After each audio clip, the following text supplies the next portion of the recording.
Guys, welcome on back to another fantastic day of CVAL. We are in to the lower finals to see who will potentially take on the grand finals tomorrow. I am ravishing around the internet, joined here by my side by the so illustrious Gobbers. What's up? What's up? I'm super excited to be here. I'm more excited to get back into watching some Valorant. It's been a while since I've been able to, I guess, watch party with you. We've never watched party before, so technically I am right. It's been a while. So. It technically has. Yeah. I mean, watch party is, I think, is a pretty good summary of what we're about to do today in terms of the format that we have so far. But we'll get into that in just a little bit, naturally. So let's talk a bit about how we actually got here, right? By taking a look at the format that all these teams have gone through to be able to experience the trials, tribulations, and hurt and heartache that they've had to endure just to make it all the way down here in the conference. Because it's been tough for a lot of them so far, but so over for the best here. But because this format has been brutal, they've been playing games non-stop for the past couple of months, and I'm thinking that things are hoping to be shaped out very, very soon, because they've had to play a couple BO3s, go through other brackets to end off here today.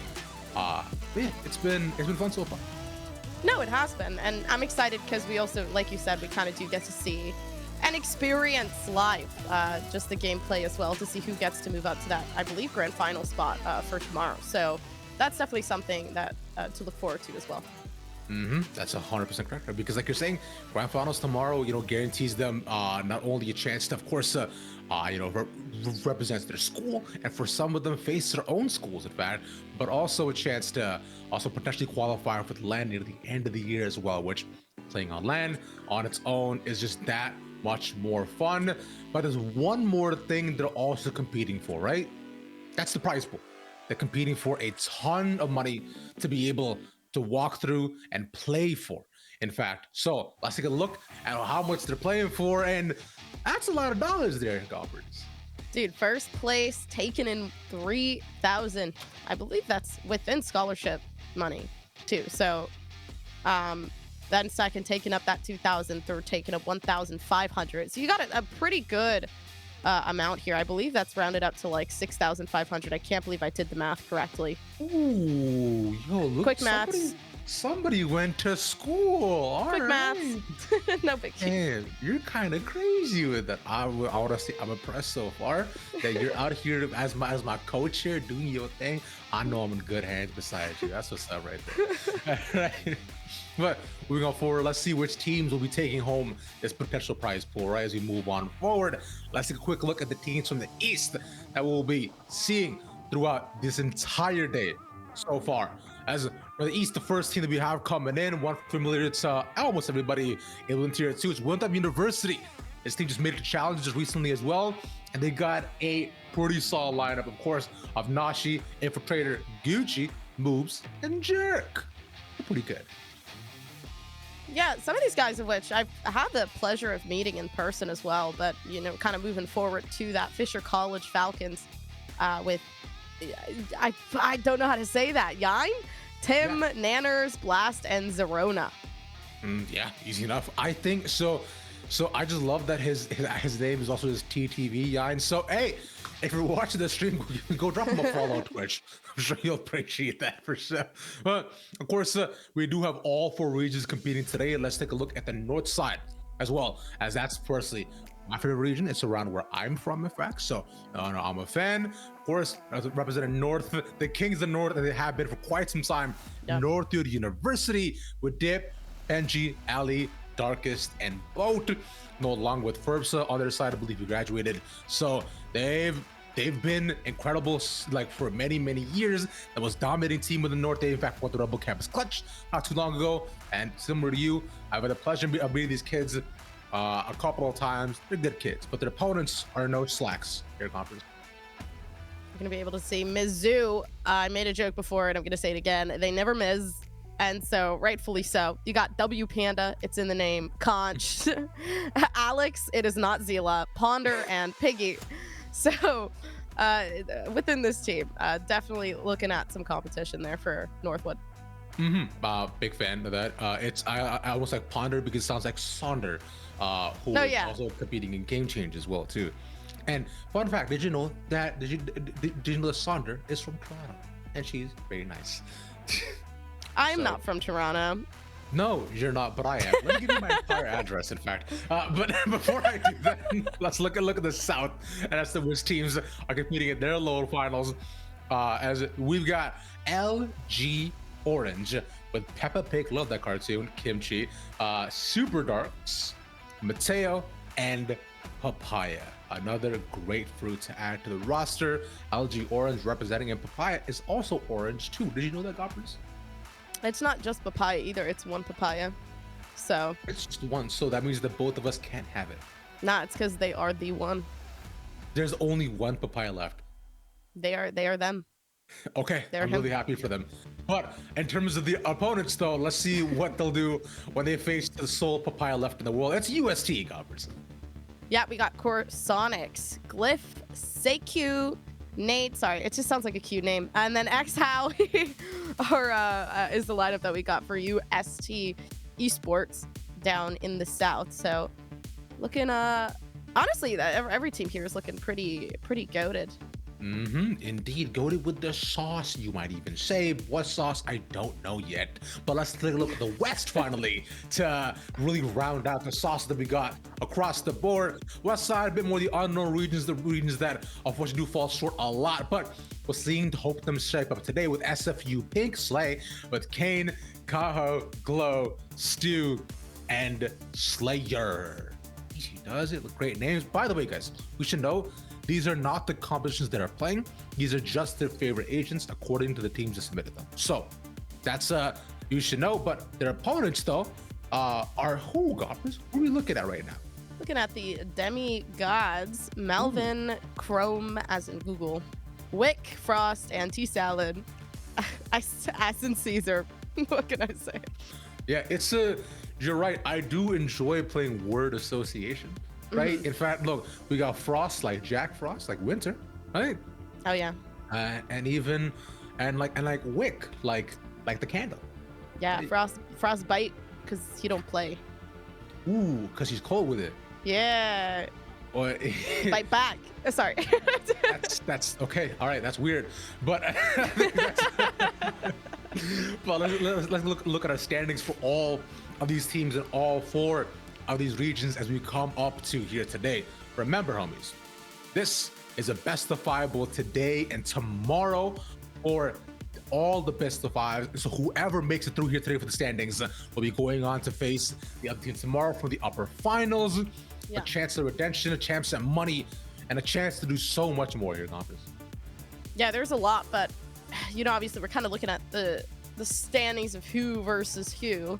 It's so hard to make a decision. I feel like the two games that we really got to be looking at, obviously Northwood versus Mizzou and Winthrop versus the Falcons, which definitely going to be, I feel like, the battle of East and North. The two top teams, Winthrop and Northwood, are definitely always a must watch.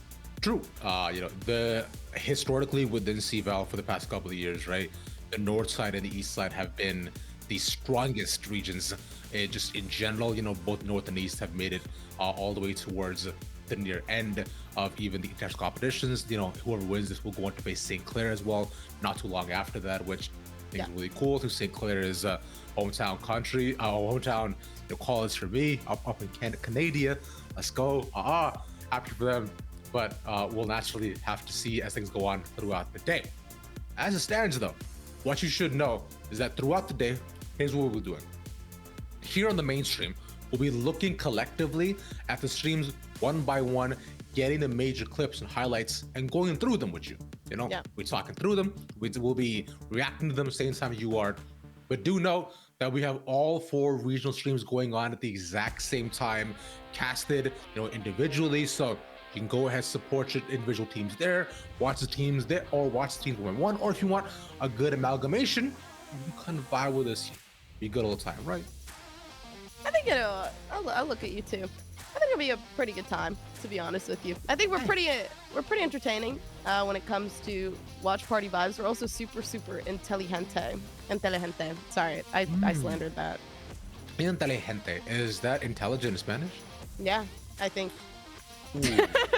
Wow, that's pretty good. I learned something today. I was gonna think, man, my name is my my my cabeza is mucho bigo, as what I was gonna say. Is that does that also mean that I'm smart? No, does that? Or what did I say? No, I mean, you said mi cabeza es muy grande, I think is the term, but Yeah. Yeah, my head is big.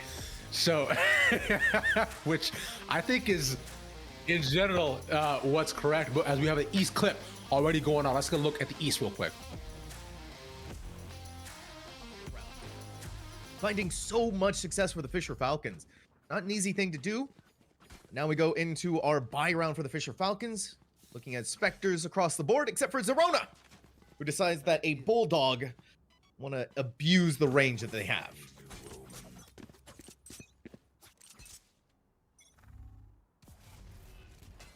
It's going to be Winthrop University. All 5 players in A. That's what we needed from Infiltrator. A double kill. With just a Sheriff alone. The range just enough for Blast to get rid of it. But so desperate to get rid of the Cypher utility on them. Cypher Dart, that they sacrifice their lives. Winthrop University striking back in a decisive manner on their save round. Infiltrator, even with a better weapon, still gonna fall to Nanners. Caught inside, caught out. Easy enough for Gucci to come up, execute. Winthrop University, a thrifty round. Already things are starting to heat up between these two teams. That was really impressive, Coppers. They got the second on a thrifty as well, which is pistols picking up weapons one by one. Winthrop striking back. I like that. they took it back with that pistol round for sure. It's interesting because I feel like in the beginning, again, a lot of it really was just that paint shell that kind of flew through that won them that round, but it's definitely taken by chance. I think that's why Reyes kind of suits maps like these so well. Yeah, exactly, because it's Sunset as well, right? So you're assuming that it's probably gonna perform pretty interestingly because of how it's just side after side hit, like pretty constantly between the two of those.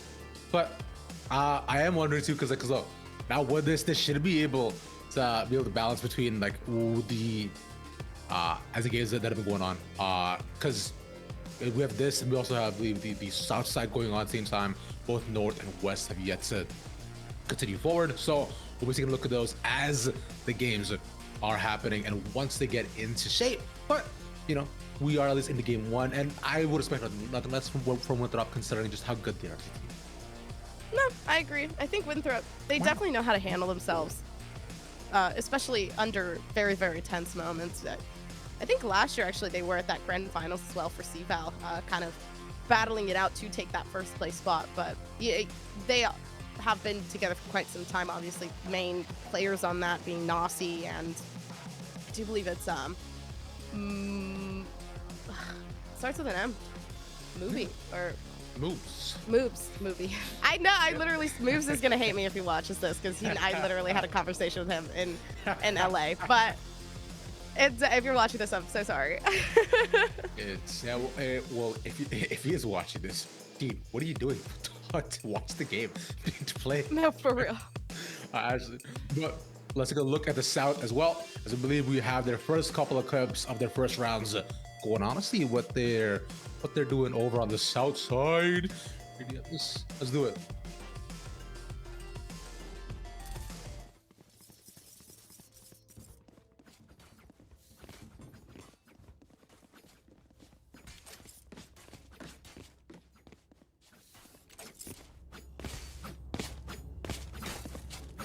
Turret out.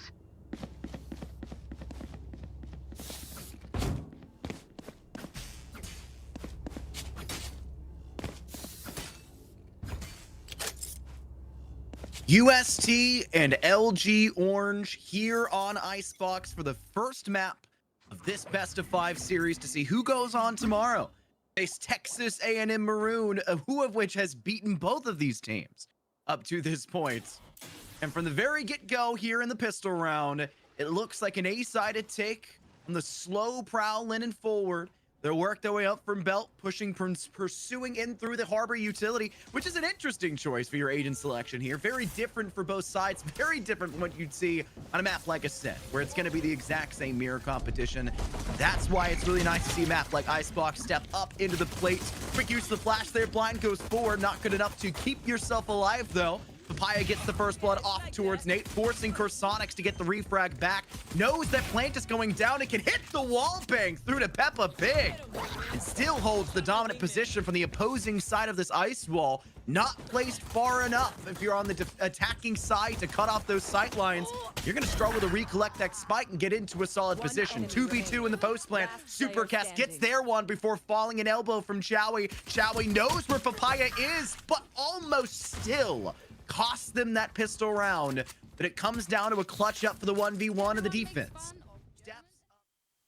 That was interesting in terms of the round that we just saw there, right? Because from what we were looking at, the take seemed pretty good for one end, but then the wall that came up like completely just shattered any sort of attack they had. Yeah, honestly, it was like, I understand the thought process behind it. They wanted to kind of create that coverage in order to get that plant down default, but it was just so many angles that you could take over, you know, over top. Not only that, but then ropes also wasn't cleared in Nest, and it was a lot going on, to be honest with you. I feel like it was a risky play. If you're going to do that, you have to be more assertive, so.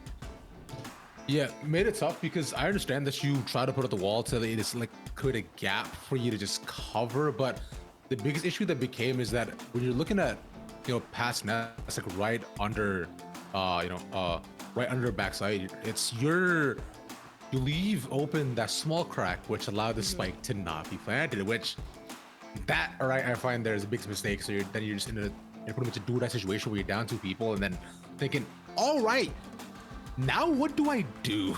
So tragic nonetheless, but hey, it's all good. It's only a pistol. First round underway. Remember, homies, we got a lot more game to play and a lot more games to watch.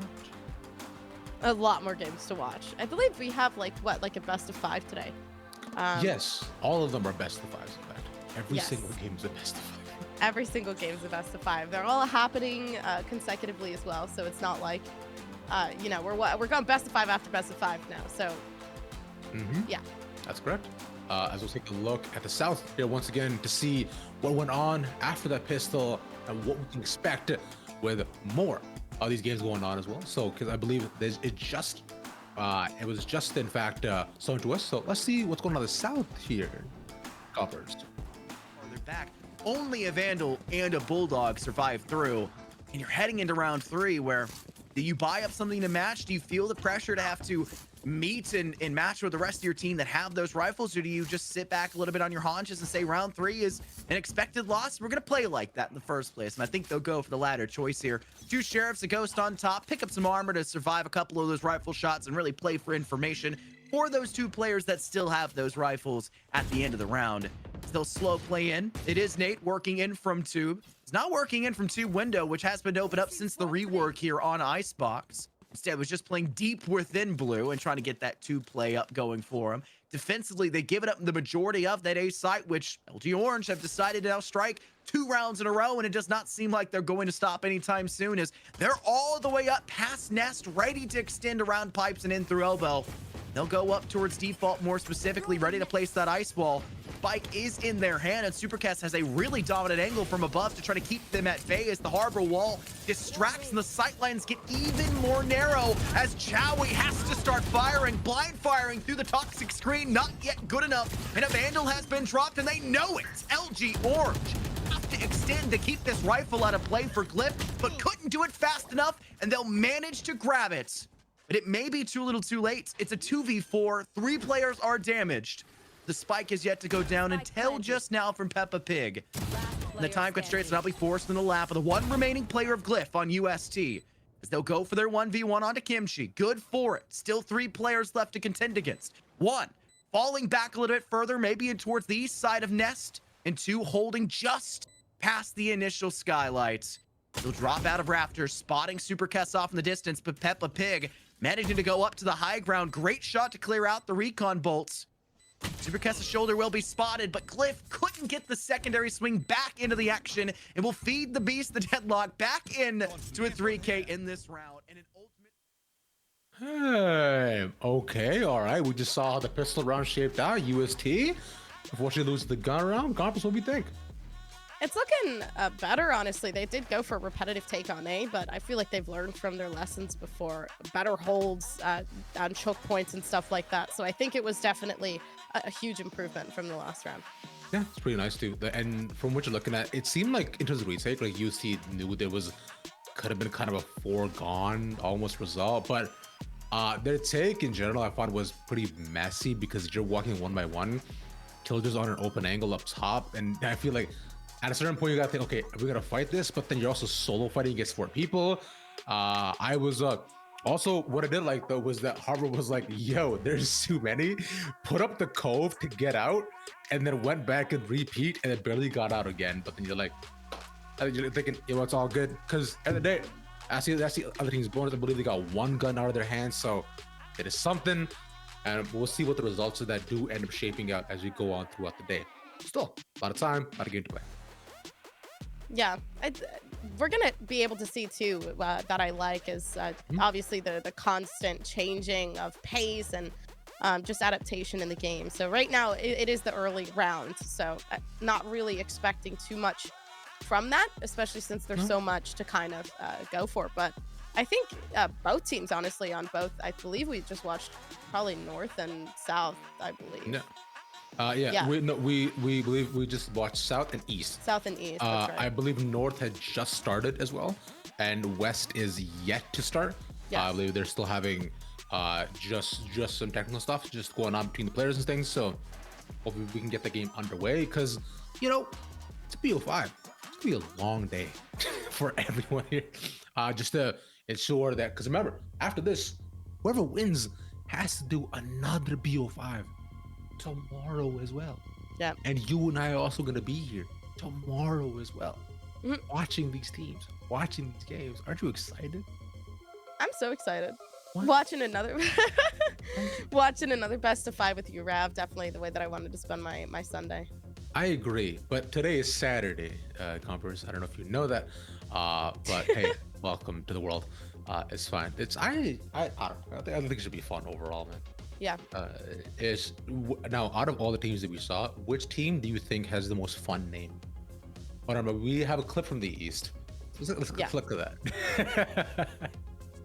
Sorry, a clip from the South. So, same UST game. Let's see how the game is faring. Let's check back into it real quick in just a couple of seconds. Okay, I'm so excited.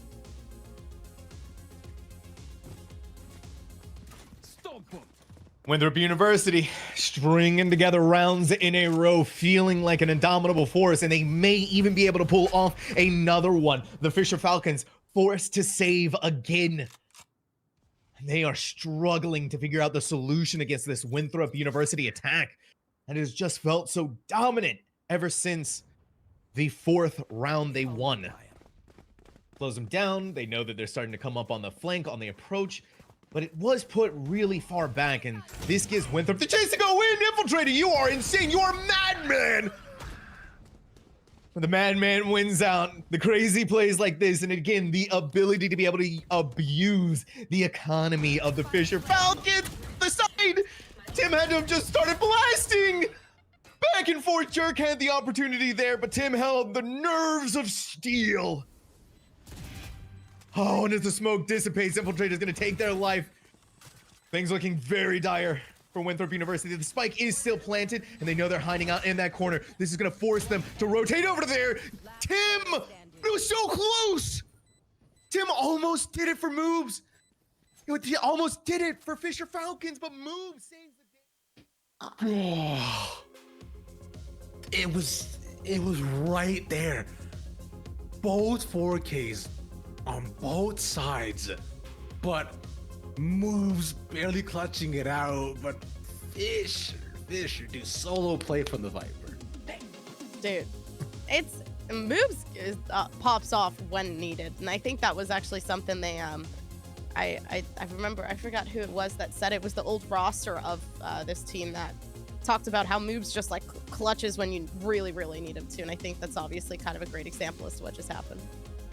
Exactly, because clutch factor most definitely there, and considering that they've been running away with the game here so far, right? It's just also 4 on differential, it's on one side, and I find Sunset is around too. It truly can go either way, but what I've learned is that within collegiate, it is comes down to a second half for any team, as I believe we have another clip coming out from the south here for sure. Sorry, from the north side. So that game, as you mentioned, has started. So as you look at the north, immediately getting taken out. Those are buffed, so they're much stronger. Benji is just going to try and play some time here. They are going to give up the site for a free plan. Northwood is going to go for this retake instead, as they all going to fly out of heaven there. Benji finds one, Bolt finds one as well. Panda will trade out, but immediately gets taken down by Bolt, and all of a sudden it's just Alex left along with their Viper in the 2v1. Never mind, it's a 1v4. The defuse is already going, and it's going to be a backstab on the side of Ali, as Northwood will take the first round in pretty convincing fashion.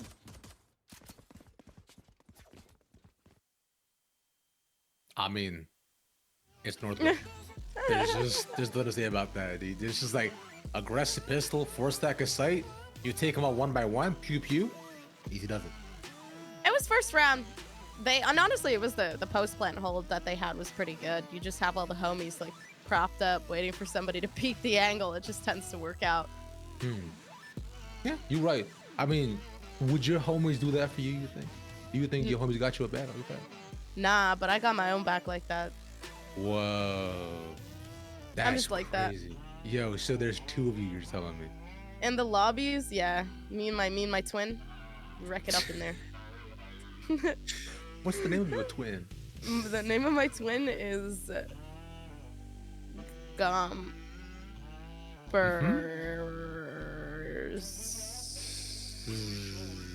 Very slowly. Okay. Sure. So I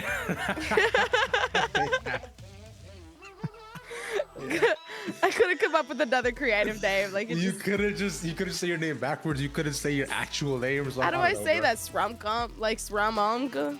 Yeah, Sramong. Yeah, there you go. Sramong. Yeah, cause like opposite. It's like Zella and Alex. Yo, see, now you thinking.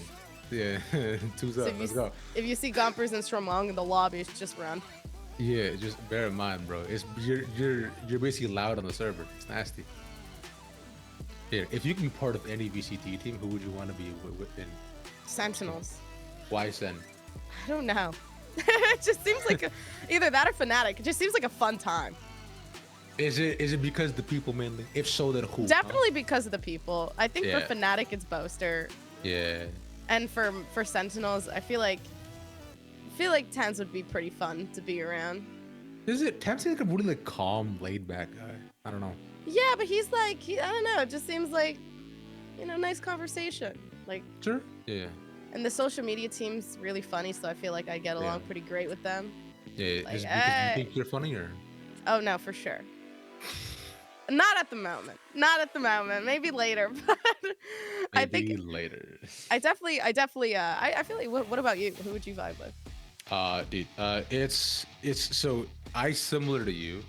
I would really want to be a part of Sen personally, because here's the thing. Mainly because I'm friends with some of those guys. That's why.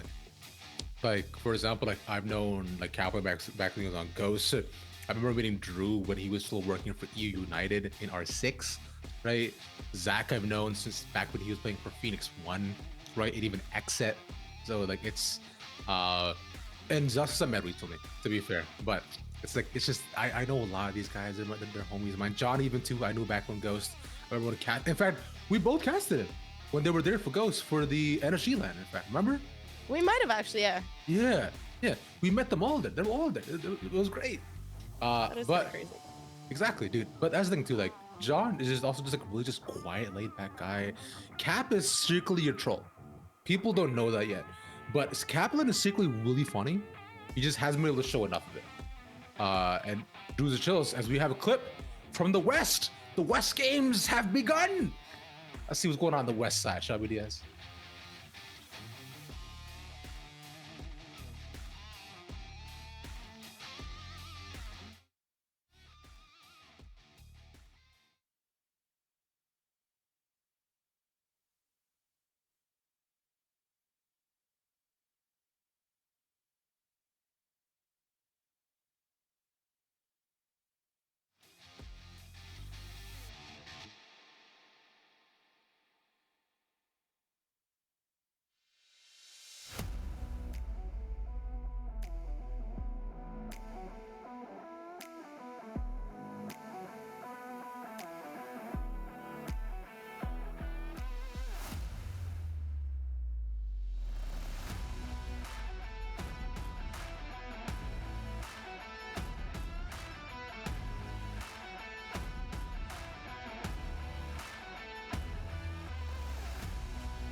Yeah, damn, Kaho.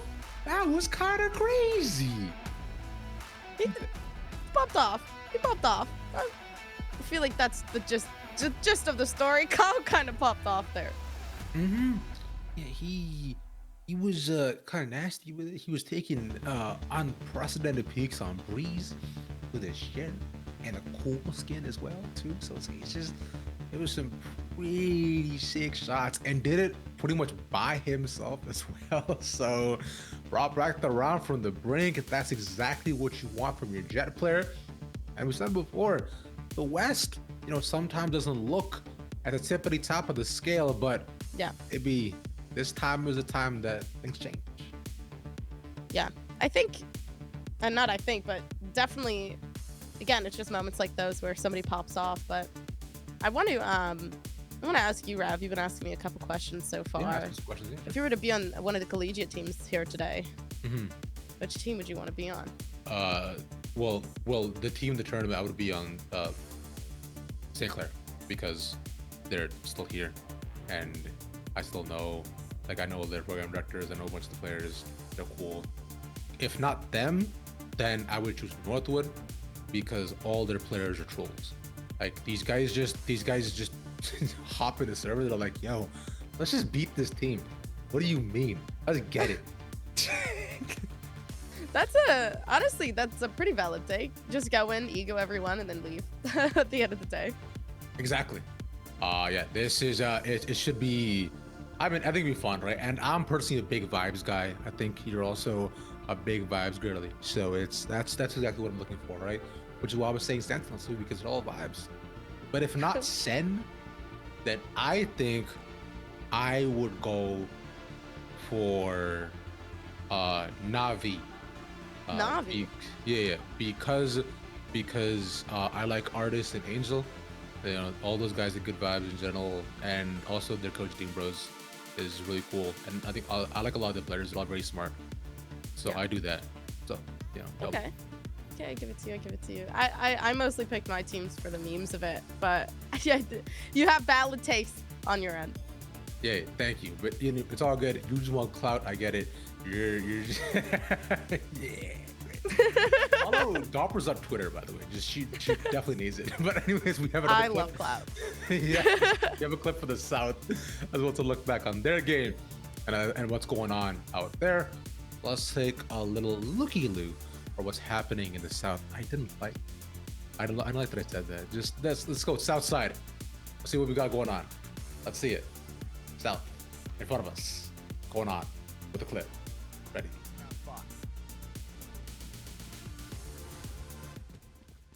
Over there.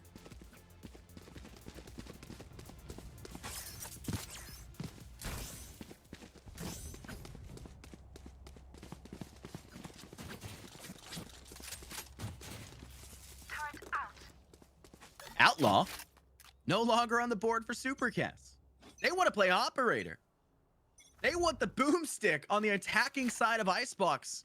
They want to hold full control over both attacking and defending sight lines for the long play. This round, they're opted to go for B long. They're trying to work in from Garage. Have assistance from your Sova not too far behind. That's the right idea. But you're playing for somebody to sit behind yellow, and defensively for UST, there just is no reason to hold that. The Viper is the individual there. If it was your wingman, maybe you have utility you can toss down and kind of initiate for yourself that can send out that utility and activate on its own when a player is spotted and seen in that direction.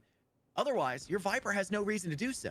So there's no reason to extend to that sight lane, which means that your Deadlocks operator isn't finding the success or just utility in the first place from that angle, and they know so. Blind fire towards B, nothing in from orange, nothing come working on green. Rotate away. The rest of the team has at least proven nobody's pressured through Nest. There's nobody on top of pipes, and we know that we're safe in Belt. But can we ensure that on-site safety will be there? Nate, who initially was thought to be inside of elbow, playing a little bit higher, gets spotted by Kimchi. The Empress was popped, and you will pay the price for using it. But Glyph's at least there for the refrag, but sight control is dominated by LG Orange. And to make matters worse, you're barricaded off with movement denial utility in a Viper's pit on top. This round is under control, absolutely. for LG Orange on this attack, and it's going to take more than just a couple pieces of basic utility to get it back for UST, and that's why they've got the Reckoning sent out in towards site. Showy dives in to take down Papaya. The Viper's Pits, the most important single piece of utility here for LG Orange, is no longer available, and to make matters worse, your Deadlock finds no success with their ultimate here either. It's a full retake for UST. How much utility, how many ultimates are there, and you still can't find the recovery? UST, what a fabulous defending recovery on that A site. LG Orange just haven't tested enough on B. Damn.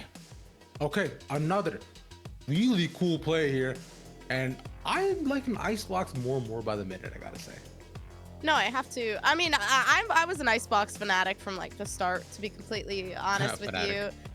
But technically, that's my future team. Don't talk about it like that. It's okay.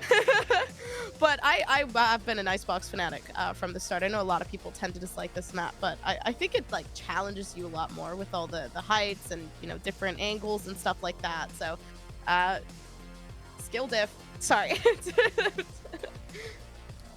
Yeah, I am. I'm not surprised, but like you're saying, yeah. But consider you got a nasty with it, and also with things we just saw too was players up top off by nasty. Y'all just gotta put up a better defense. Like either you gotta play retake, fully commit to it, because these 1v1s that we're looking at with these corners are looking a bit tumultuous personally. So it's not something that I would really go for, I'd say. But hey, that's of course just me and my precedents, right, Goppers? Right? It's just I'm just a man looking at a game, hoping to see what happens. I'm just a man looking at a game, hoping to see what happens. It's so good. I'm just a woman looking at a game, hoping to see what happens. That's exactly how I go into my comp games. I'm just a woman looking at a game, hoping to see what happens. It's just, you know, I stole that line from like it's some rom-com. I can't remember the name of, but I think what the exact line is. I'm just a boy asking a girl to love him. I think that's the line, but I can't remember where it's from. If anybody out there is watching and knows where it's from, at me, at Gobbers, tell us, please. 'Cause I can't, it's gonna bother me now. What rom-com is this? Oh God. Maybe it's Your Life, Diaz, because Your Life is rom-com, right? Everything's just My so life fun. My life is a rom-com, yes. In terms of what my Valorant games are looking like, maybe I assume. There's a lot of tension and in terms of my in real life, I would say maybe not. Okay. I sprained my arm, my wrist. How, by walking? I was snowboarding. Oh, you sprained your arm snowboard. You snowboard? Yeah, I'm sick like that. No biggie. That's kind of cool. I just All right, well, sorry. we got a clip from the north, by the way. So let's take a look at that. Let's see what Northwood is doing to their opponents of Mizzou, or Mizzou is doing back to them. We'll go up 2-0.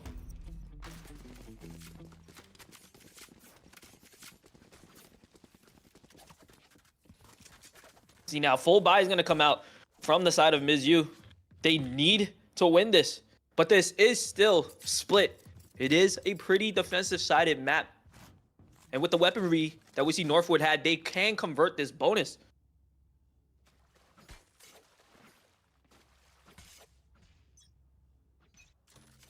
I want to see more of this double controller setup.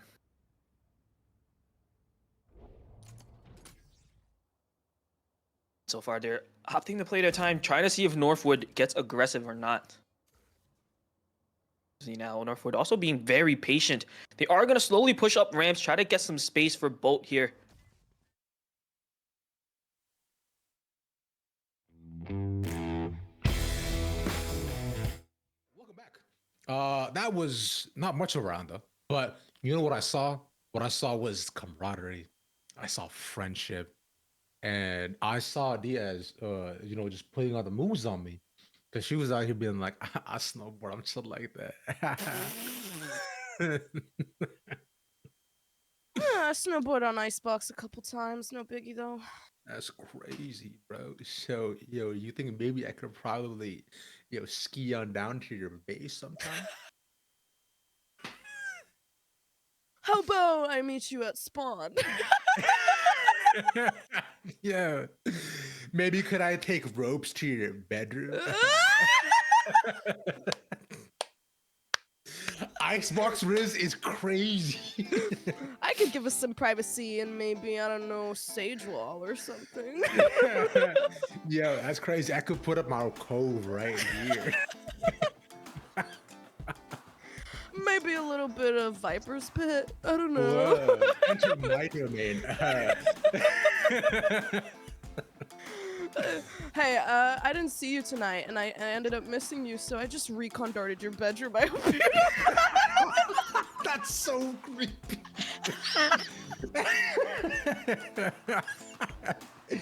Hey, I want you to see me come in, so I actually flashed into your window. Yeah.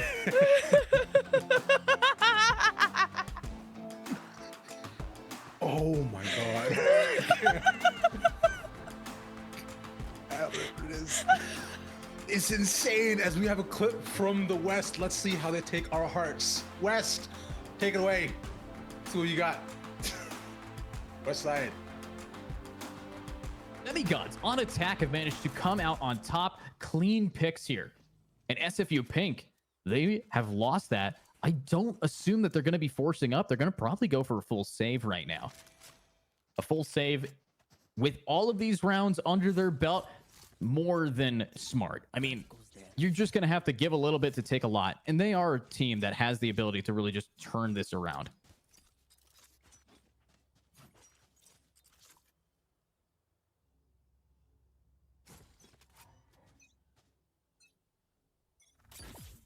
Look at this. SFU Pink trying to scare these players out. We do see Demigods maybe able to get a pick, but with how this is formatted, with how these players have been spread out, no one's pushing into this team yet, this attack.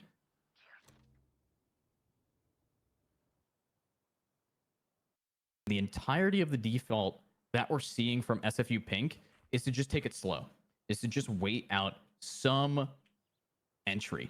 But no one's showing up.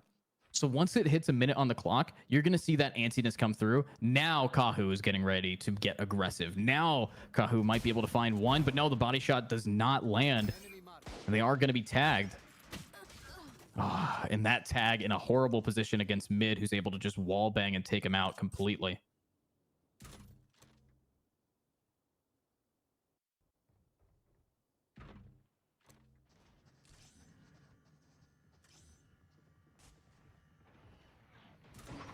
And with 35 seconds, Timothy Johnson finally is dashing out. They're finally opening the door for some kind of pick here. 30 seconds left. But it's not going to be easy to do. It's not going to be the best strategy, as Super Stu with the Silva Cane are kind of stuck here. But look at Super Glow. If only they brought a little bit more trigger discipline to that, they could have gotten more than just the one, but they are still getting the trades. It's a 3v3, and this defense by SFU Pink is opening the door for them to try to take it in, but Timothy Johnson needing to get these picks will spot out one, but unfortunately they spot out you right through the barrel of that Marshall. You're down, and there is T-Salad getting it. Holy, they've managed to kill everybody, leaving us now with Kane alone, and Kane, classic in hand, is getting a little bit aggressive here. 1-2. Why are they over aggressive? He didn't even stick it. He didn't even tap it.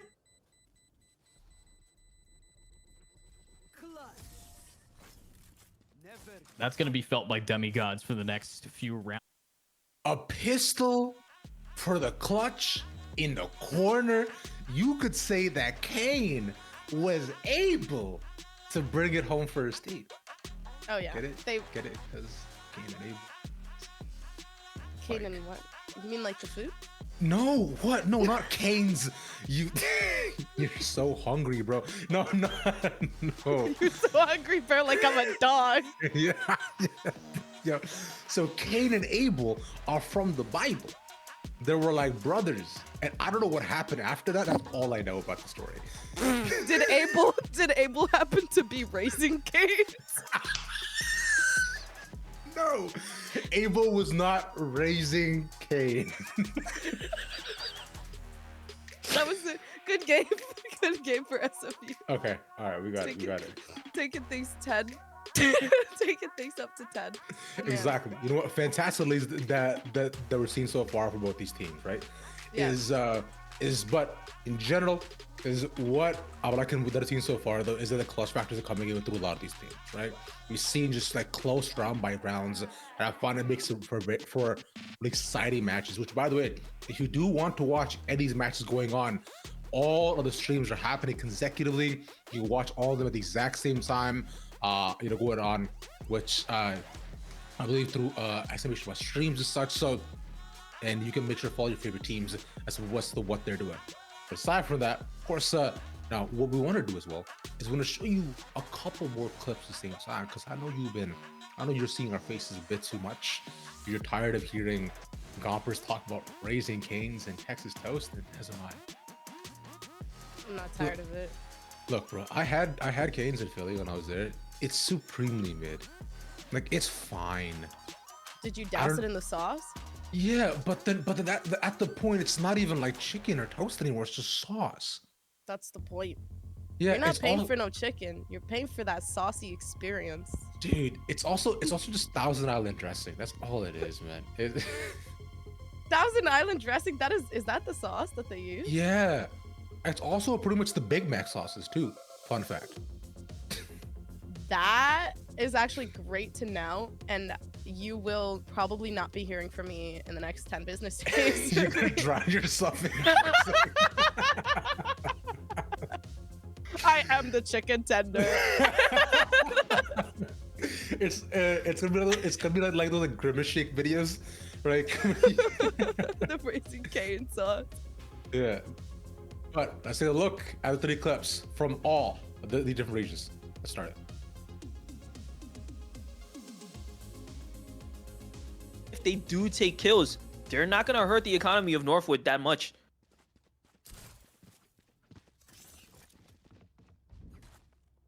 See now, Ali heading on to that Astra with the operator just to make things a little bit worse.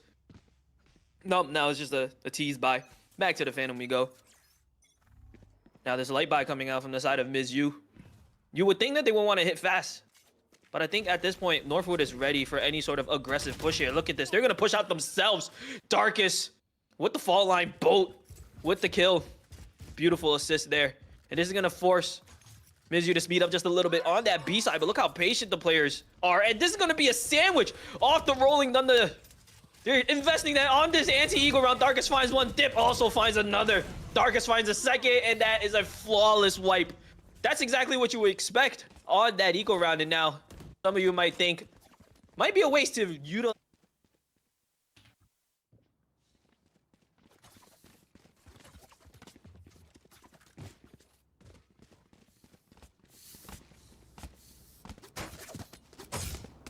You're hoping for it. You're praying for something.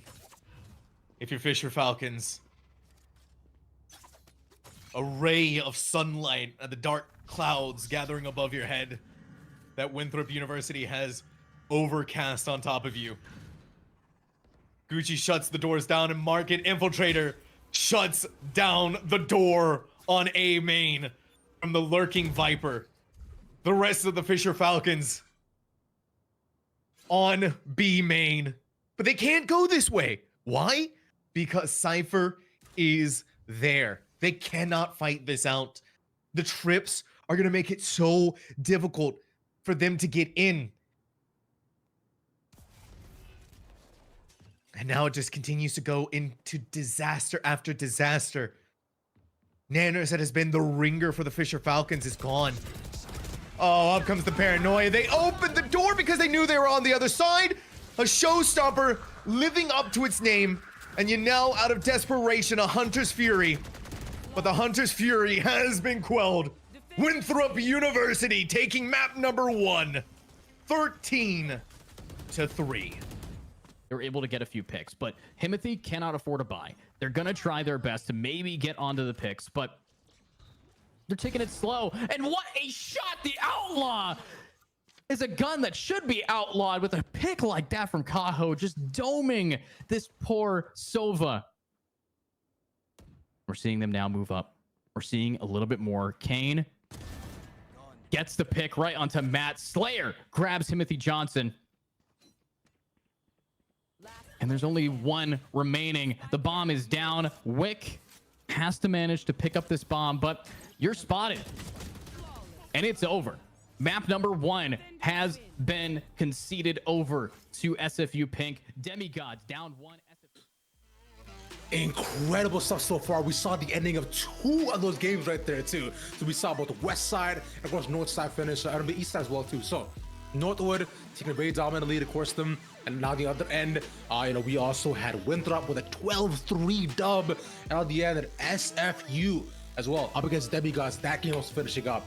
So one by one here, Gompers, these games are coming to a conclusion. Dude, one by one, SFU, I believe, taking that victory, and Winthrop University. I'm trying to think of everybody that probably did gain that ground. I believe Northwood actually ran away with theirs, or May wouldn't run away with theirs as well. So it's pretty good.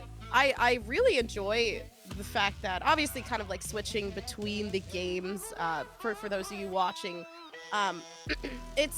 It kind of gives you like just like a summarized feel, like kind of like you're kind of going through a quick play game and you're like, oh yeah, this is what's going on. I know, I can summarize from there.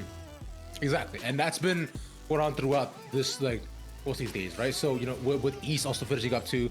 Let's take a look. Let me look at both stats from all of these regions. How's that sound? Okay, cool.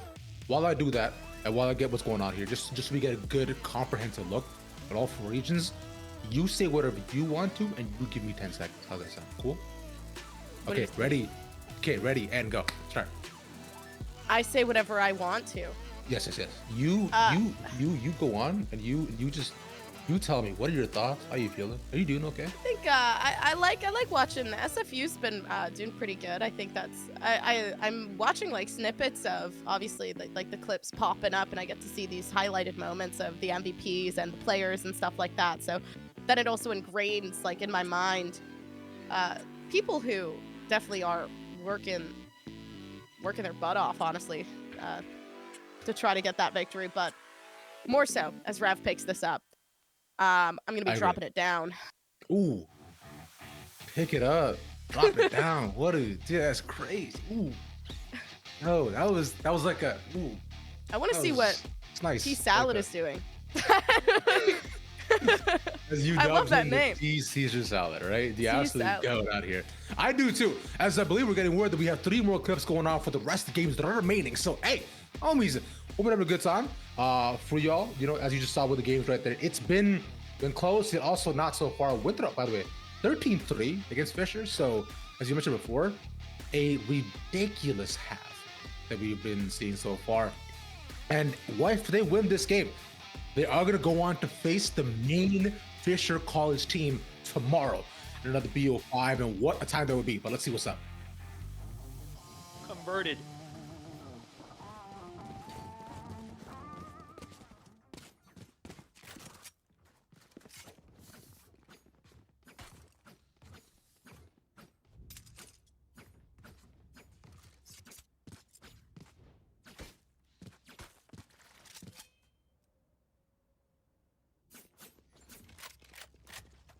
And if there's anything that I want to see from the side of Northwood, I think Darkus really has to set his teammates up past this double controller. And it's a little bit difficult, right? Because Breach doesn't have rechargeable flashes. There's only 2 flash points per round. It's not like Sky. Sky has up to 5 per round. And that's exactly what you would need to try and get past double controller. Boombot gets taken out. Div's gonna take a lot of damage from that snake bite. Almost 50% of their HP. They're gonna have to try and fall back. Pain shells are coming out from Mizu to try and stuff this advance. But we are gonna see a little bit of ground gained on that A site from Benji and Ali. All about timing now. Since they don't have the flashes to work through, the flashpoint is gonna come, or the fall line rather, and they're gonna try and take space in that vent area. Benji, however, finds a pick onto Miss Piggy.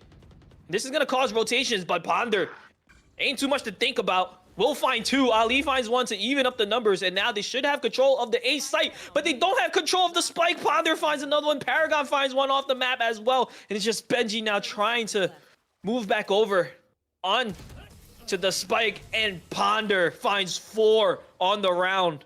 And there is no cracks in the defense of Mizzou right now. In a row, as attack has been everything for both sides on the map of Icebox. Who could have guessed it? About everyone, let's be fair.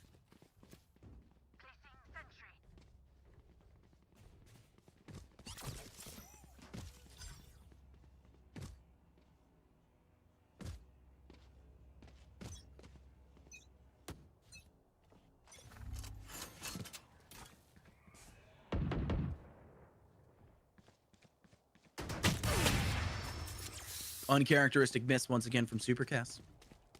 You expect more. We saw more.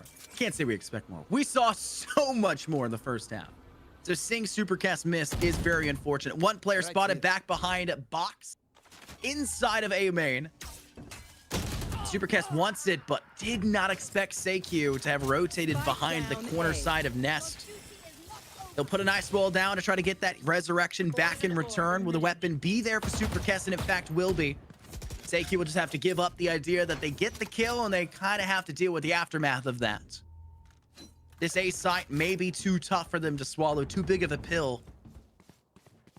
I don't think they're too concerned with it. Kimchi will go for the swing and a gorgeous execution onto their doppelganger of Chowie, giving the 2-man advantage to LG Orange, who were tired of being gate-kept here from the 10th round win. They'll have to go for a bit more.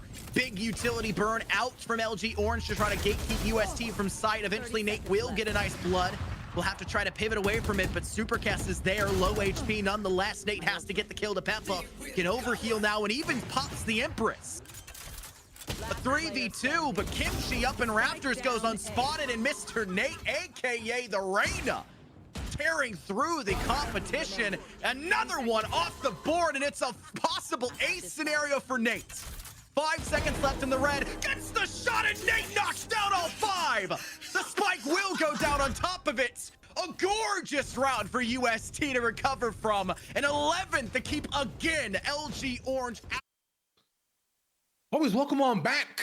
That was near conclusions for what we saw for these teams and throughout the game here as to what we're experiencing so far. UST taking a very close game here so far. It's a 10, almost 11-9 back and forth between the two of them. And SFU naturally we're looking to close things out as well here. Coppers, things are getting better and better. They are, and that's only the first game too. Out of the best of 5 that we have ready and waiting for you guys as well. So that is, it's a warm-up game, right? Your first game, you're broadcasted, you're kind of, everybody's pretty much having an understanding that people are watching, so.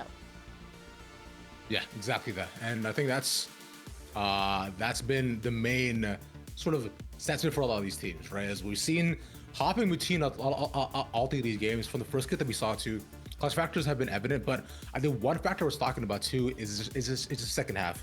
Yeah. Because second half I find in collegiate has always been just one of the pivotal turning points because has been the pivotal turning points for teams sort of like vibe and energy shift, because it may be that their map may not be going their way, but something changes once you get past 12 rounds. I don't know what it is in collegiate, but then the teams decide, let me just win.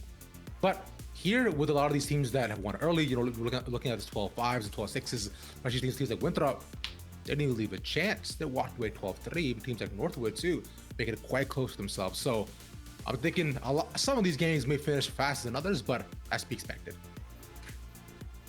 Yeah, especially with the like Winthrop and you know the other teams looking at that, I believe kind of like we talked about the top 2 teams right within the whole entire tournament. I think SFU, they put on a pretty good show as well. So I'm actually pretty excited to see how they fare out.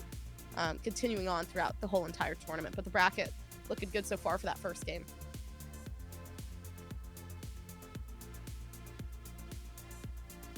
Indeed it is. Yeah, exactly. So as we've shaped out with a lot of these games that have gone on, right, it's we get closer to, of course, the second game, because remember, we'll be doing this throughout the day to watch to watch all these games go on one by one. But it's BO5, right? It's BO5 naturally. So we could be seeing 3-0s, or we could be seeing all 5 here today. So naturally we'll be hopping in between to see what the results are as we go on throughout each of our results and expectations of what we are to possibly look into. And more than anything, homies, look into your hearts. Which team do you want to win? Who do you want to make sure that they come out on top? If you have a team, hey, Hinduism has 100,000 gods. Ask one of them to support them. Simple. Yeah. Ask one of them to support them. Simple. Support me, please. If you were to get supportive, what would you want, huh, Gopper? What do you mean, like? If you were to get supported by any one of the guys, huh, what would you want? Huh? What do you think? You mean like money wise? I mean, in general, right? There was something that you want, right? But Radio. either way, okay. You know what? I don't care what you want, because you know what we have here? We have standings. We have the results at the rest of our games for what we experienced here. Look at that. We got West, East, South, and North all wrapped up. And I find, not to surprise many, it's some of the expected teams, but the northern one between Mizzou was going to be close in general. Converse, what do you think? If there's gonna be close in general, I think Icebox is such. It is kind of an odd map for some. I believe it was, who was the one that was on Icebox? It was College South, right? LG Orange and UST. So I think definitely there it was a closer game. Might fare out differently for sure. Exactly. I think it should be interesting how it's shaping out, but bear in mind, it's only the first games. We have our second map picks going through either side, so anything can happen. For now, though, here's what we're gonna do. We're gonna cut a short break. When we come back, we'll have more VALORANT action for Collegiate. See y'all then.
Okay.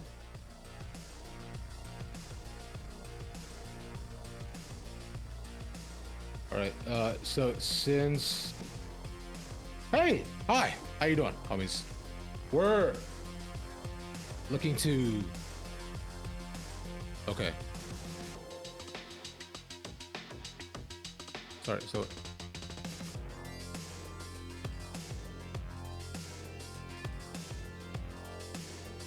Okay. All right. Sorry about that. Didn't get that exactly. But anyways, homies, welcome on back. Standings that you see in front of you, things have not changed just yet. But as we take a look at the rest of the teams, we'll be looking to see how the next how the games are shaped out that naturally are going on.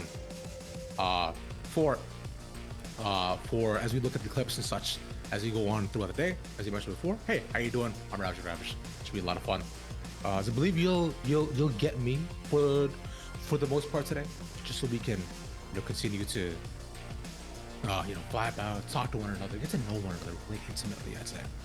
But as we're seeing it right now, right? They both west, east, south, and north, pretty close games. I find north in general between Northwood and Mizzou always make things exciting. Pretty close game there for their end. Winthrop though was just kind of a bit of a blowout, like this realistically. And aside from that, we were looking at SFU WGOT, which that was actually a much less closer game than expected. Because, from there I was thinking it might have been like needed closer to maybe just like 12s and 7s, but those with the Mizzou ended up being 13-7, right? And Demigods and SFU Pink not fully updated on this yet, but otherwise, aside from that too, LG Orange and UST as well, right? They themselves too also had a very, very close game where the UCs barely clinching that out when the final couple of rounds. So I'm thinking it's going to be an exciting time with all the teams shaping up. Now, I believe we have some clips ready to get on for the first couple rounds that have gone on between all four of these regions. So let's take a look at those for what is happening between these four. With another round of one.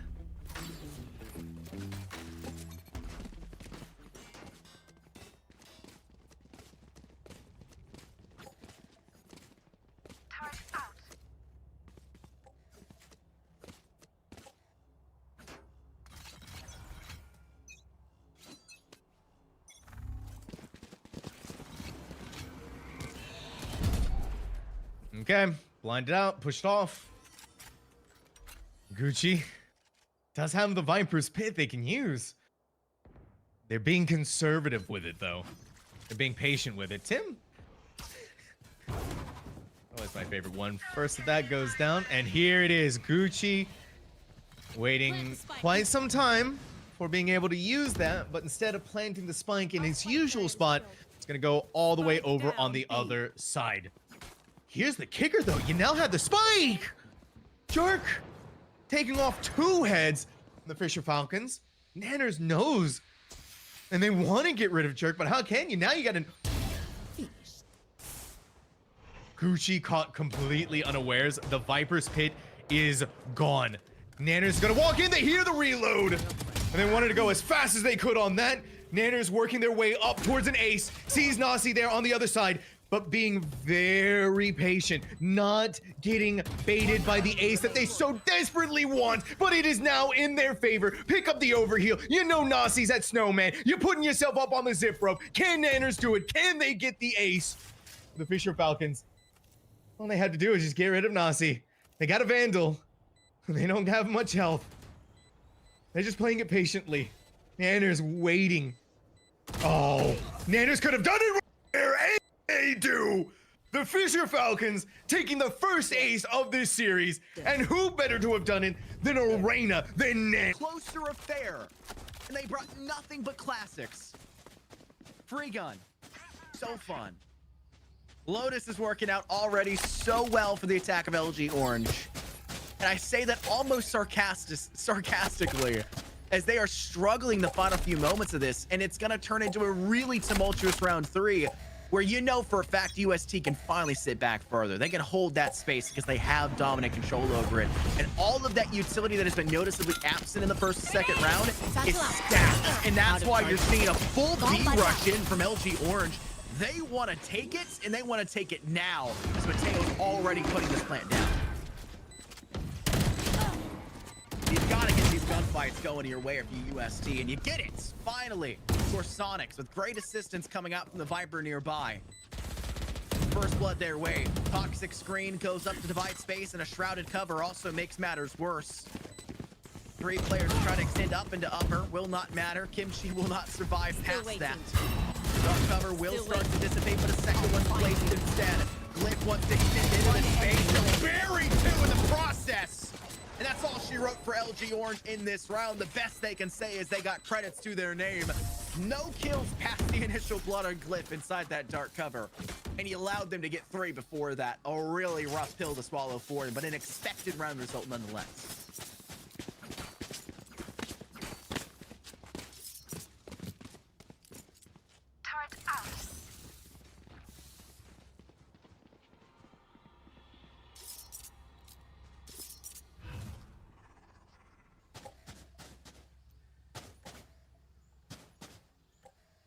Here.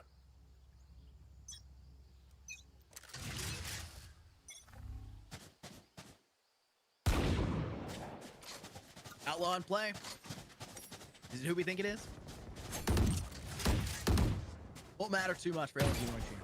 They get the damage off towards Chowie. No way to bring them back up to full HP. They'll have to sit a little bit further back because that Viper utility is going to be very important for the long con on this C site for UST.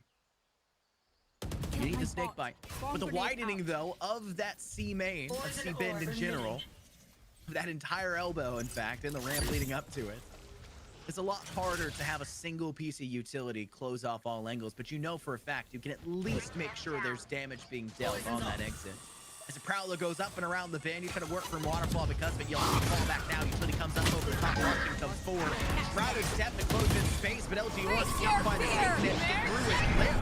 Sends out a Nightfall and another one back in return. Both teams opting for the Fade ulti here. And it keeps UST at bay, but it wasn't good enough for LG Orange to go unscathed into this execute. You lost a man on the entry. Mateo doesn't even have the safest angle to work from for this plan, as shots can just go through that soft wall and just get the damage off just barely. It will get Spike eventually. Supercast with this Outlaw is holding a very dominating angle. The player is trying to exit out of Waterfall. If a boost pack is available, though, you can circumnavigate that decision. That's also why you send out a Prowler. Damage has been dealt to body Glyph as well. Down quite low. You'll trade it out for a rifle list that's good enough. Almost lined up, too. The Supercast just can't get the job done as the Viper. And a second round back in, too, for UST to tie things up. Oh, no, you don't deserve my inventions. I can hold Round with a Marshall, couple classics, maybe another Marshall. It's not the best buy. It's scuffed. And they're trying to force up just a little bit, but not enough where they're not going to be able to buy. So Kaho up on 410. does a decent amount of damage and takes none from it. So even though they weren't able to get a kill, that's a win in the book of this Reyna. And Kaho wants to keep taking these aggressive angles, wants to not be punished for it. They actually spot out the Viper. And look at that aggression. What a spray. A double kill down, but Kaho gets walled through. And that's what we want to be seeing. Another one to trade him out, but Kaho is happy. There's the picks that really count. And now it's a rotate. It's all about these shots fired. And the knives are thrown. Unfortunately, the round is not. 2 players are remaining. Matt only has a sheriff and only has 20 HP. 30 seconds until you can even think about healing yourself, and Super Stew's gonna flank you. There goes the back of your head. And Wick has to get the pick. And Will, nice clean shot. Now, they do have their bot watching their flank, but Wick is focused on one thing, and that's this bomb. But is he focused enough to look underneath? He is! Kane is gone. And with 25 seconds on the clock, Wick has no idea where this jet is, but he has to start moving fast. If they get the bomb planted, this round is a major success. But Slayer has to hold it down, has to scare these players away. 10 seconds left. And there it is. The bomb now being forced to plant. That's an op in the hands of Slayer. But wait, Wick has... Why not stick it? It was against an op. He couldn't have rushed you. I mean, yeah, you get the kill, but you could have gotten the round. Ah, unfortunate there for demigods. And I can hold an area pretty well myself. Make sure to cover the angles I can't.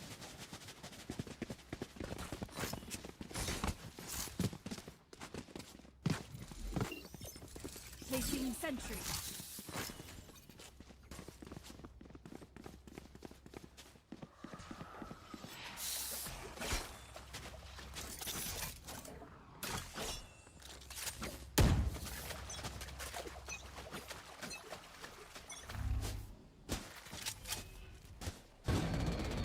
Nate's going to take a dominant position behind Stack inside of Mound. The push is going hard and heavy in towards B. They lose first blood. Nate will switch door. Showstopper as well. Bury the player behind. Spike planted. Brooklyn out through the window. Shrouded Step went a little bit farther than Nate, I think, anticipated, but it doesn't matter. Chowie behind. And that's going to be all she wrote for this round. Just one remaining, and Supercast has one single play in from main. And it's just a matter of time until Nate can secure it. It is a paint shell to do so, and a 4th kill in that round, but it is just USD Esports on the defense playing in the face of LG Orange and saying, hey, you guys can rush into this B side. You can play very aggressive through main. We're going to meet you. Homies, welcome on back here. What's going on? Hi, what's up? I'm Ravish. This has been fun so far, I'd say. So, what we learned is that these games currently right now, first and foremost, everybody loves Lotus, so we're just gonna see a lot of that consistently. Thing number 2 that we're seeing so far is that these games are a lot closer. And the previous one, if you're looking at score lines, which is what around like what 2-3, 3-2, 2-1, right? So just the beginnings of these rounds so far have been not as explosive, but a lot more control. And I think that is to be expected, right? It's second map. Usually it's the teams who've lost. Usually their map is choice as well too. And what I'm seeing consistently is that we're taking a lot less aggressive fights and we're looking to hold for a lot more pre-takes, which I find is to be expected overall. Now, what I am hoping to see though, as the rounds do shape out one by one throughout the entire day, is I'm thinking that we'll probably be seeing, maybe like a bit more aggressive as we get near the half. And if the rounds do start to get away from one side, which I don't expect just yet, considering how close a lot of these games were too. I am overall though really impressed by the teams at UST, especially. At UST, I remember as a team that I've seen quite a long time ago, even all the way back when they had Big Bean playing for them about 2 years ago, in fact, for their side. Not being known as Jakey, right? Who now plays in C9.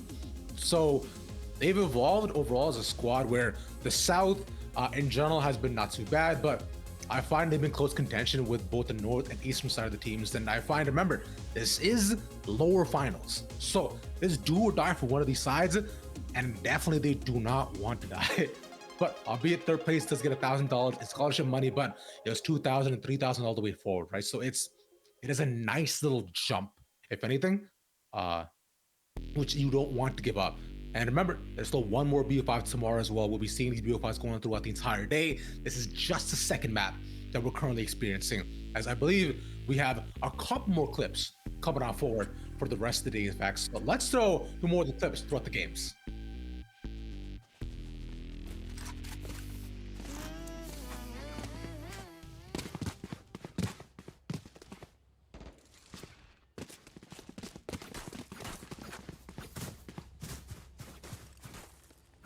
Right on my way. I will be their nightmare.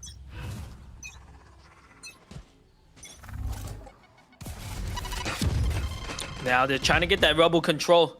It is their save round, so looks like they are going to try and aggress in that rebel area. But once again, Mizu opting to go for that mound control.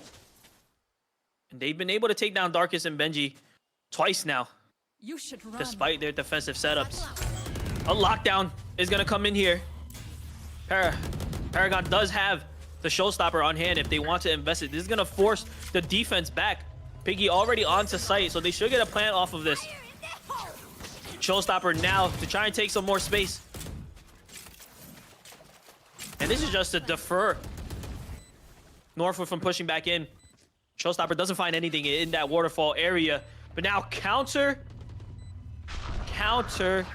lockdown from the defense to try and push back Mizu. But it's destroyed almost immediately. And Paragon has such deep positioning. Will find a first. Does he find another one? Yes, he does. Alex off screens finds one as well, but Darkus to trade out. Still, numbers are completely in favor of Mizu. And the time is on their side. Swarm grenades get taken as well. And it's just going to be Darkus alone, as we do see Ponder find that late lurk pick. Ponder wants it all. Swings onto Darkus and cleans up once again. 6-3 for Mizu.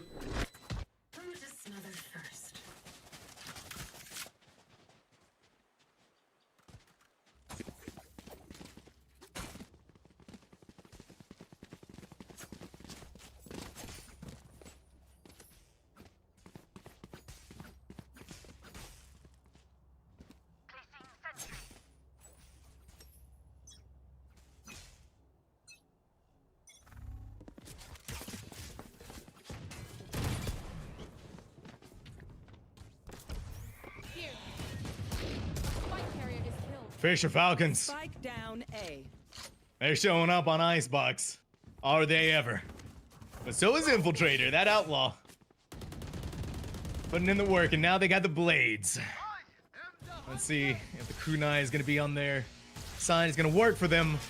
The Hunter's Fury. One caught inside of this, and Nanners done with this round. It is time for the Empress to be crowned. They're going to zip line across. They're going to walk right there. And Nanners is taken down by moves. Last player standing. Winthrop University is doing it. Thrifty. Just a thrifty round for them. Sometimes as easy as that. They get nice shiny new weapons. And Winthrop University still has a chance to make this first half not as dire as it once was looking. At the very least can go into this 8-4.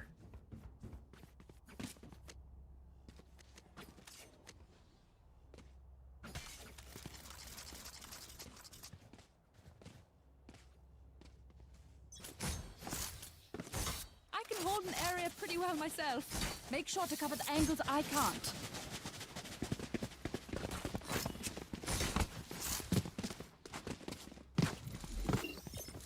Placing sentry.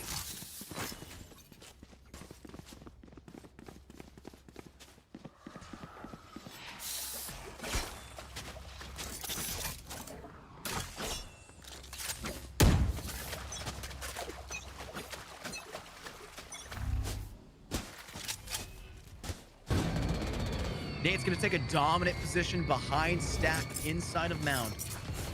The push is going hard and heavy in towards B. They lose first blood. Nate will switch door. Showstopper as well. Bury the player behind. Spike planted. Brooklyn out through the window. Shrouded Step went a little bit farther than Nate, I think, anticipated, but it doesn't matter. Chowie behind. And that's going to be all she wrote for this round. Just one remaining, and Supercast has one single play in from main. And it's just a matter of time until Nate can secure it. It is a paint shell to do so, and a 4th kill in that round, but it is just USD Esports on the defense playing in the face of LG Orange and saying, hey, you guys can rush into this B site. You can play very aggressive through main. We're going to meet you right after the fact. There's a door we can switch. We can step through there. We can always rock in through C lobby. We can always rotate from Link. We have so many available options to the B site. That's why it's just as bad, if not worse, than Haven's B site. You gotta be a whole lot smarter about it. And the B site needs to be strayed away from. Too many hits already for LG Orange there in just the first 5 rounds, I would say.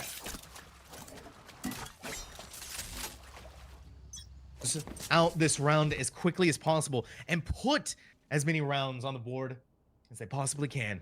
Oh, but Zerona misses the first shot. Wait, no, they didn't miss the shot, but Moobs had just had the full armor, the full HP to bring them in. Walking forward, pushing in as best they can. And what a bloodbath it has been. The spike is still gonna be planted. Hussey has a Spectre now. And Winthrop University just wants to push in quick. They wanna fight fast. They're still going. They're not stopping. They've done it. Winthrop University's force, the gamble paid off. At the very least, putting up some more rounds, showing some big time signs of life for this team.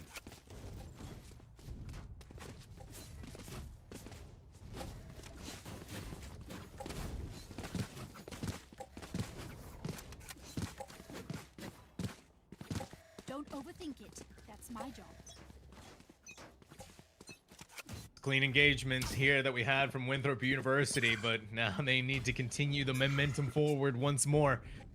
We're kind of back on even footing. Oh, but Zerona has been seen by the recon bolts. Not wanting to test their luck against Winthrop University is going to give up some of this space. And look at the perfect placement of that wall. They can't go any further, and they're trying to ring out, plant that spike, but no one brave enough to walk on the other side of this Viper smoke until it goes down. Nanner stuck on the ground! But even with that net on top of them, they're still getting away with so much. Tim Snakebite chews through them, jerk! Beaten out by the Sheriff at range. And Zerona is gonna yeehaw cowboy this to Fisher Falcons. There's a hiccup in that second round of the second half. But just a hiccup.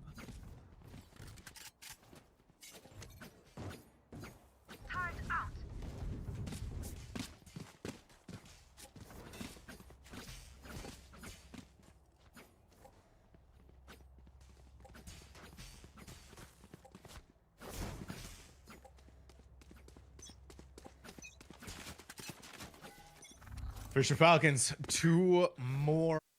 Ladies and gentlemen, welcome on back here. I have with me a brand new face, much taller, Miss Sierra Dawn. Welcome on. How you doing? I'm doing good. I heard that there was some pretty cool stuff happening over here. So I was out grocery shopping. I trucked my butt back here real fast. So I'm excited to be joining you. Yeah, so am I. What'd you get for groceries? What'd you get? Tell me. What's in the bag? So tonight was a making soup night. So I was gonna make an egg drop soup and a lemon orzo chicken soup. I don't know. I went on Google. I Googled interesting soup. So I just have a bunch of weird groceries I gotta sort through for that. That sounds really exciting. I'm really happy to know that your Google history is interesting soup and also how to maintain your banks. Really excited for you. So welcome on in. We have CPAL in front of us, and you just saw a massive amount of clips that we just ran through here to win second map, going on to one of the best of our BO5s today. The most prolific fact, though, you just saw in the most recent clip was one thing. Is we're looking at both Mizzou as actually no. What I want to talk about is that we were looking at both Mizzou and the FC Falcons, I believe it was, and sorry, Winthrop FC Falcons. That's what, thank God, my brain's working again. Thank goodness. Winthrop, right? thank you. Yeah, Winthrop and Fisher, right? That's the team that we're looking at in the final couple of clips on Icebox. Winthrop beat Fisher Navy 12-3 the previous game, so pretty nice score line. Nice. This game, Fisher decides, that's crazy. What if we just did that again? and now they're 10-3 on Icebox on defense. So unless we get a miracle second half, things look tough. I don't know. I've seen miracle second halves. You know, there's the whole 9-3 curse for a reason. You know, so hey, you know, after you kind of get beat like that, you know, a 12-3. I feel like there's always that extra little momentum in your blood to be able to come back. And that's where miracles can happen. I don't believe you for a second, but I'm glad that you believe so much. That's what matters. And it is 9-3, I agree. But the issue here is that it's 11-3 right now. So I've never heard of that curse happening in Valorant unless you're Fnatic and I was you're about just to say. gone. Do we not remember the fateful day? The day this world stood still? I do remember the day. Yeah, where's that from, by the way? I remember that's a reference to something. Just the day the world stood still.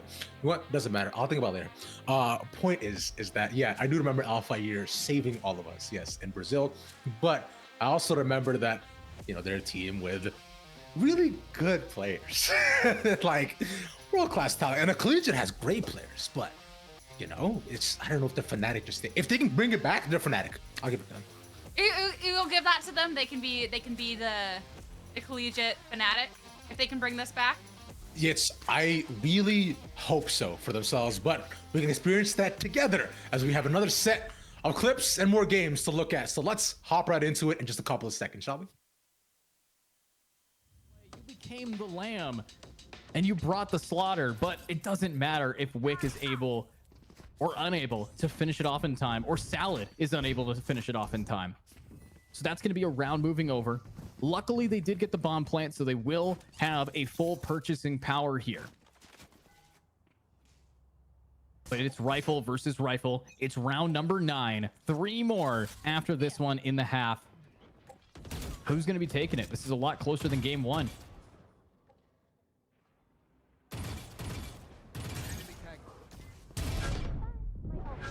And there's a shot. That's going to be Himothy Johnson trying to scare these players back. Slayer might find one. Yeah, can't find one. Well, succeeds in finding out, but does not walk away with a kill. We're going to see Super Glow now trying to maybe lurk around. Get a pick on a Wick. Wick has been a vital part of this team's rotations. And Super knows this is a B push. Are we going to see anybody rotate to Super's aid, though? If Glow can just try to scare these players back, they should be fine. But unfortunately, it's not quite happening. We do see a full rotate coming out now, but it's a bit late. And the punishment from Wick. What an air shot, though, on a Himothy. Now they know that Wick is going to be looping around. And Wick has to go the long way. The bomb is planted. 2v4. I'd say that this is easily in the hands of demigods, but SFU Pink has proven otherwise. Now they're trying to focus on getting Wick. They know if they could take out this KJ, that's their biggest player. But Kane... No way does Kane pull off the simplest yet most efficient shock dart we've seen today. Oh my god, and they get a punish. They get to get the kills, but now it's alone. Super Glow is running out of time. Vulnerable. But not invulnerable. Gets a pick down and gets all of them. Super Glow gets all of the kills, but the bomb is not even gonna kill them. And SFU Pink will wipe the floor with Demigods, but Demigods doesn't care.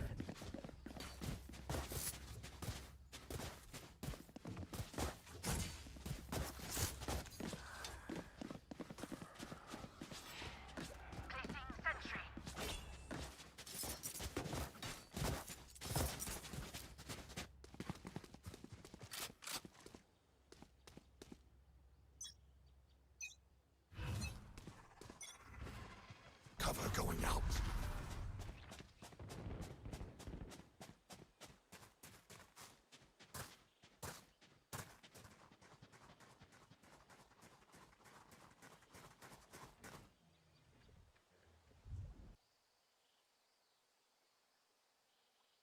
SAQ will hold in the long fire. It's an eco round here for the defensive LG Orange. They know that. Kind of a weird split anyways. They got the raise as well for UST, who's also sitting a little bit further back in the eco, apparently with a Sheriff.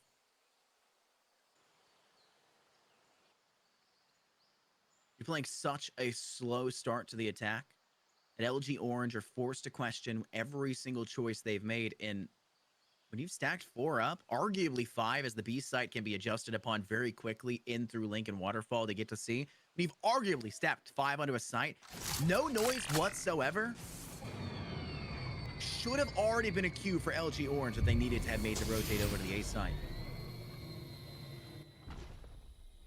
But that lack of noise is also maybe 30 just the seconds undoing left. if you're UST. Supercast has a ton of audio.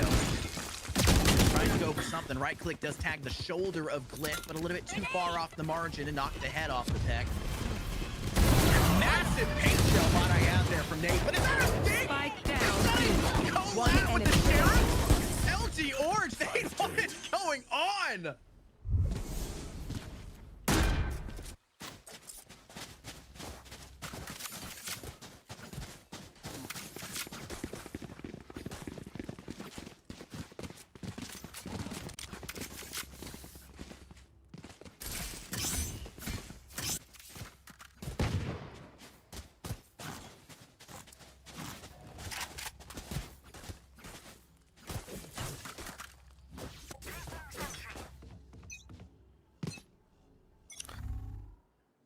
And you cannot get equaled here if you're Northwood. You need to win this round. They are going to try and play slow. They have the range advantage, so there's no reason to push in. Try and wait and see if Mizu gets aggressive to make early contact. Mizu does make contact, but they don't take any kills. Right here.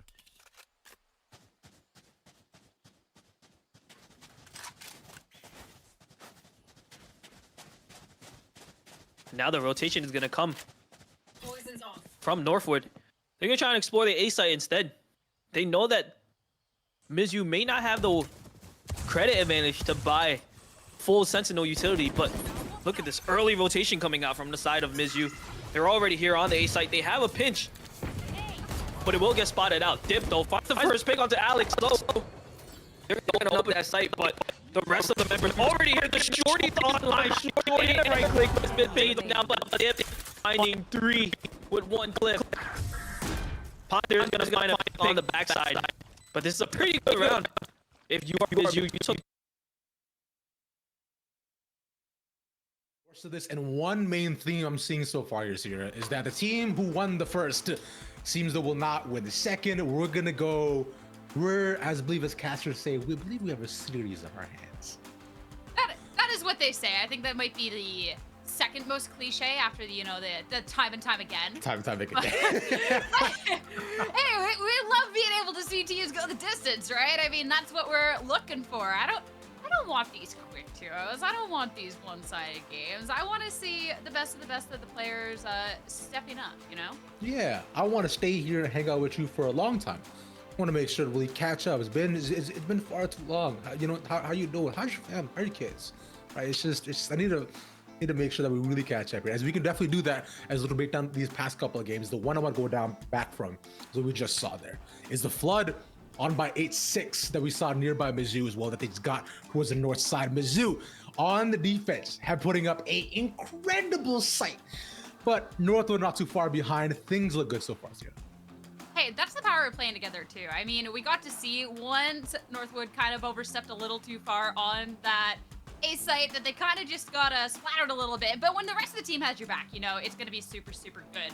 And I feel like that's a fun contrast to the first clip that we got to see in that series too, because that's where we got to see Superglow pick up this 4K and the round still lost. And that was just some great KJ gameplay. That was some great stepping up, but unfortunately unable to quite get the defuse in time. And hey, if we're going to see clutch up moments like that, hopefully a couple of more will result in those round wins, but it was still kind of one of those moments that stood out for me. If there's one thing that I attribute to a lot of these teams, especially the ones from the north, is that the clutch factors that are so incredibly immense, right? We've seen, both from these sides for tons of series throughout CBAL, especially both Mizu, Northwood, even UST at times as well too. Close hairs, playing games on a razor knife is something that they are quite proficient in, because all these guys are aimers, by the way. Like half of them just hop in the server and just play Jet, like whatever they play range. So they know how to make sure to make contact with their guns to dome, and that right there is hopefully how they can send their opponents home. But course, that is a little bit of time before we do get more of that. But for now, though, as we're seeing, these games actually still going on. We just reached halftime for almost all of them, and I believe one of them is close to finishing as well too. But that's one of Icebox that we did see with Fisher College too. So that we should get the results of pretty soon. And once again, like I said, I'm gonna be stuck here for a little bit. So if you got grievances with me, air them out right now. I'd rather know, please. What's going on? Your drip is too clean. Wow. That's my issue. I'm sorry. I understand. It's okay. You know what? And you know what I gotta say to you? That fur coat is crazy. I don't know how you are not a little puddle in your room. I would be dying and melting with how warm that would be.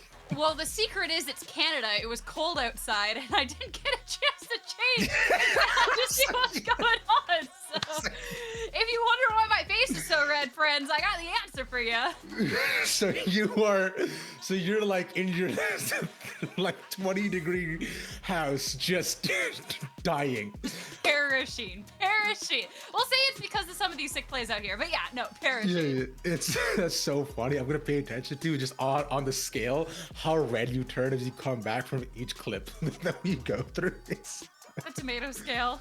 Yeah, exactly. That's gonna be so funny. But hey, you know what? So far though, one thing I actually want to point out, I think you mentioned it too, clutch factors in general have been pretty extreme. Which team that you've seen so far you've been like, yo, these guys are kind of nice with it? Hey, I mean, I haven't necessarily gotten to see the most so far, so I'm still, I'm still learning. I'm still formatting my opinions. But like I said, going back to that first clip with the Super Low 4K, even just like the audacity to be standing on site around the corner as demigods are just pushing onto the site. You're like, there is a stampede headed my way. But I'm not going to back up until I get at least one of these kills before you finally make your way around the corner, go on and live your life. So even just that, I'm like, oh, okay, like, yeah, not one of those people that's like, all right, I'm blocking the jet, I'm going off and doing these things, but still proving like, hey, I'm gonna anchor here, nerves of steel, gonna be good. So first, good impression there. We'll have to see nearing the end of the day exactly where the impression ends up lying, though. Exactly, and let's make more of these impressions and continue to stamp our opinions as we have more clips coming on forward. So let's throw to that and see what we got going on here next. Okay, I'm excited. Yippee. So darn wide now. You don't know if they're sitting behind the stack. You don't know if they're sitting in the very corner bin, and you're having to turn your crosshair so much. The trigger discipline isn't there. Crosshair placement isn't there. And the ability to click that head isn't there. And it's giving so much to the defense on both sides. It was Chowie for USD dominating that space. And we're already seeing it come through now for LG Orange, who are kind of in dire need of that in the first place. Oh. You don't want to really allow Peppa first blood. This is something you really didn't want to give up for UST.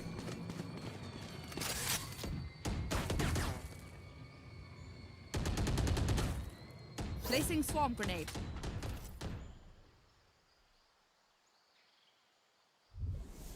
3 rounds ago, we saw Papaya go down first and foremost right outside C Arches. They've wisened up.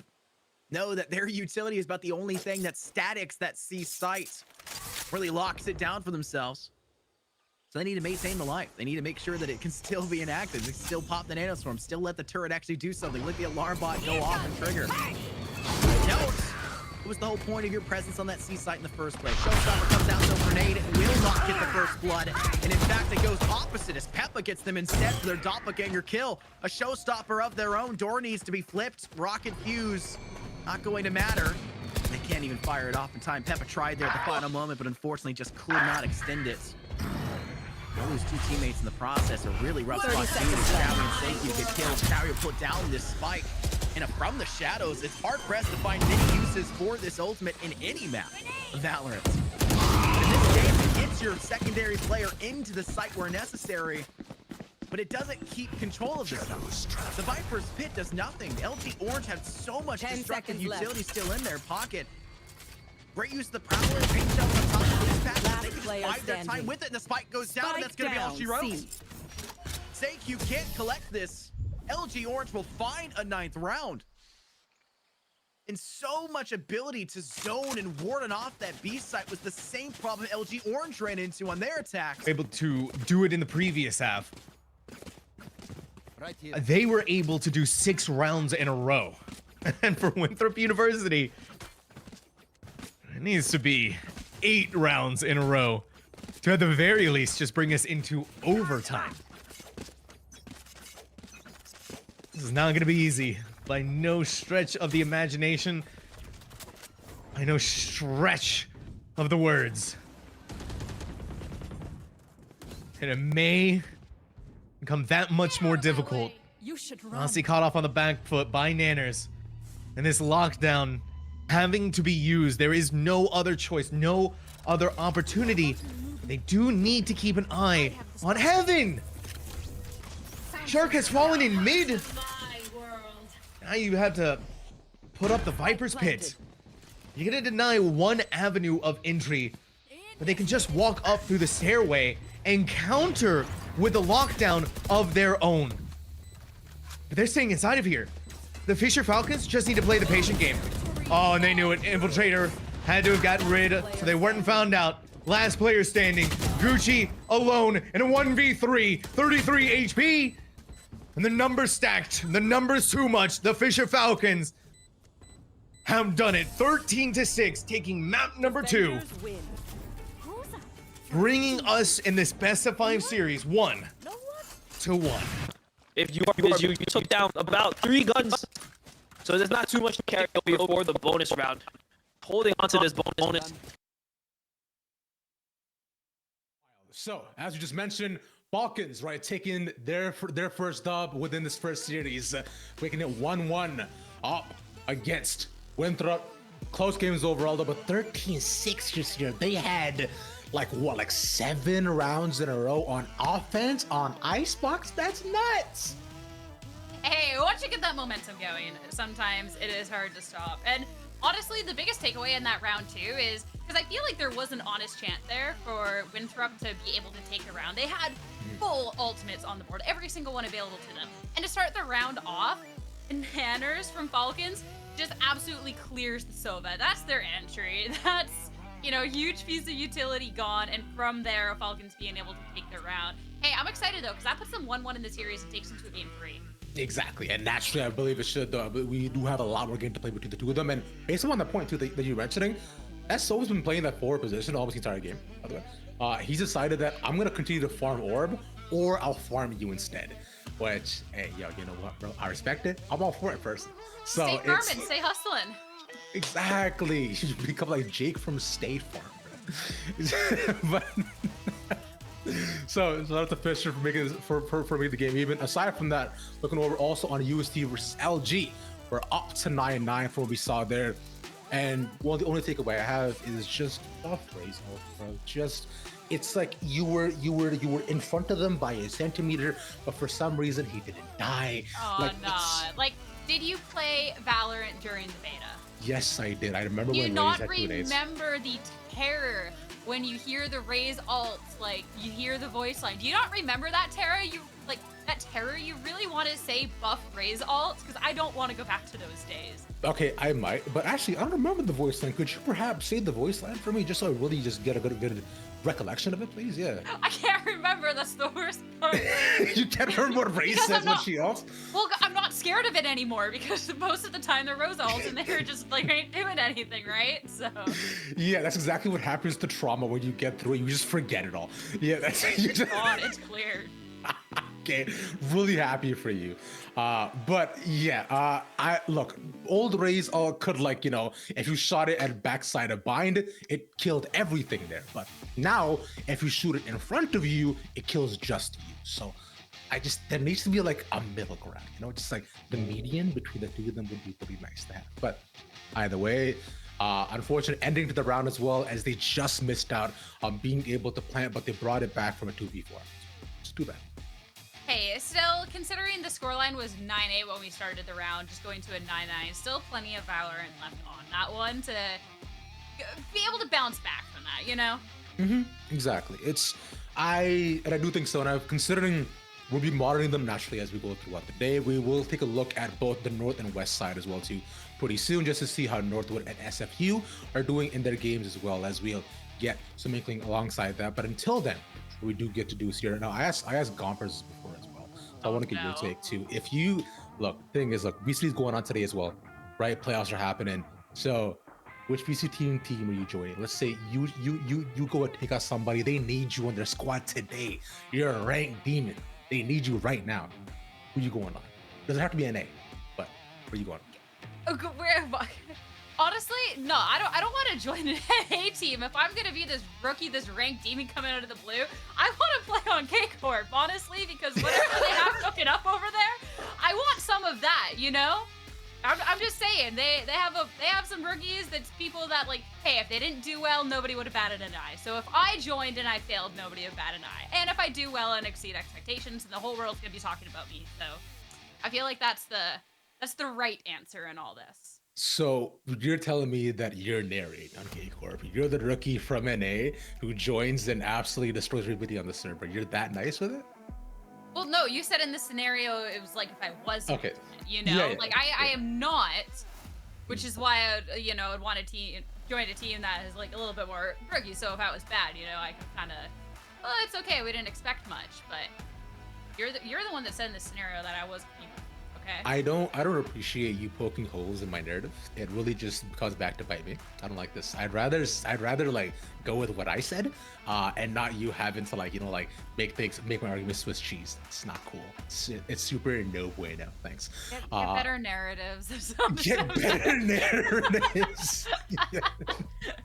Yeah, I'll come back actually. Yeah, let me go meditate on that real quick, just so I'm a better host to you. Thanks, appreciate that. I got you. Here, I'll throw you a narrative. You know. Oh wow, you can do. Yeah, sure. We'll do it the opposite way. Looking at the teams that we have here competing, trying to make their way through. If you had to answer the call, join one of them, which team would you be joining? St. Clair. It'd be St. Clair. St. Clair. Not even hesitation. Yeah, it's look, my Canadian boys up in the north to represent continue forward, and plus I just got to move a little bit down towards the south. That's not bad, and I can still come here and vibe with all my friends. And St. Clair has a cool facility that I like, and the manager I'm a big fan of. And Easy answer. There you go. See, thank you. That's all it takes here. Is that so hard? But you know what though? I'll leave our arguments aside because teams are playing right now. I don't know if you care about that, but yes, let's go quick look.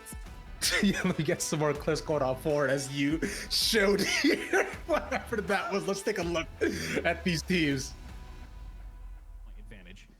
Can they get the map to get match point advantage? I would assume so. This is a team that hasn't really faltered too much. You know, if we talk about critical mistakes or round winning impact, SFU Pink has made a lot of these impactful plays a bit more consistently than Demigods, and I would argue a few rounds that were handedly in the grasp of Demigods have been kind of thrown. But let's see if they're going to be able to keep it up and keep this going. Knives are out, and Slayer flying through the air grabs Wick. We're going to be seeing them run it down onto B. Slayer is still hungry, wants some more frags. But look at Matt in mid. Are they going to know? They are, but what? Super Stu trying to just use some util to finish off what he starts, but unfortunately gets finished off himself, leaving us now for attackers to play post-plant. And Kane succeeds. We do have an ultimate to try to break it through, but Kaho takes advantage of that and gets aggressive, takes out 2 players. And now there's only 2 remaining here. Kane able to grab 1.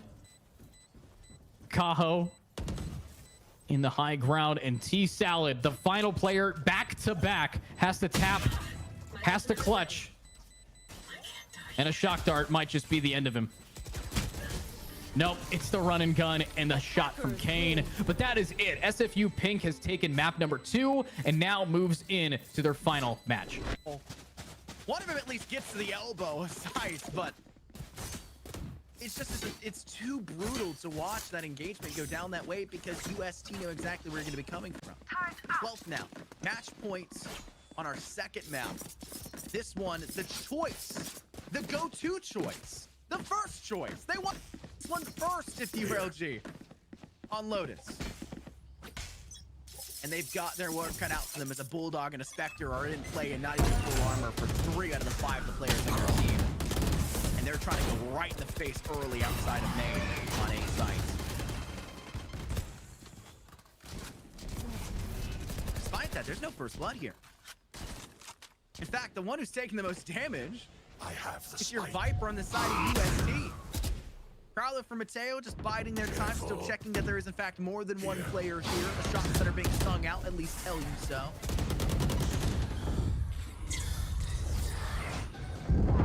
The Haunt making sure that information is there on top of it for LG Orange. And damage finally going back the other way on as well. Here.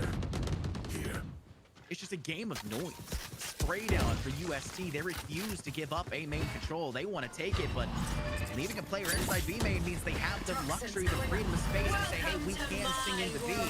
We know LG Orange like to fatally throw in through that link side, and they know there are at least two people that direction.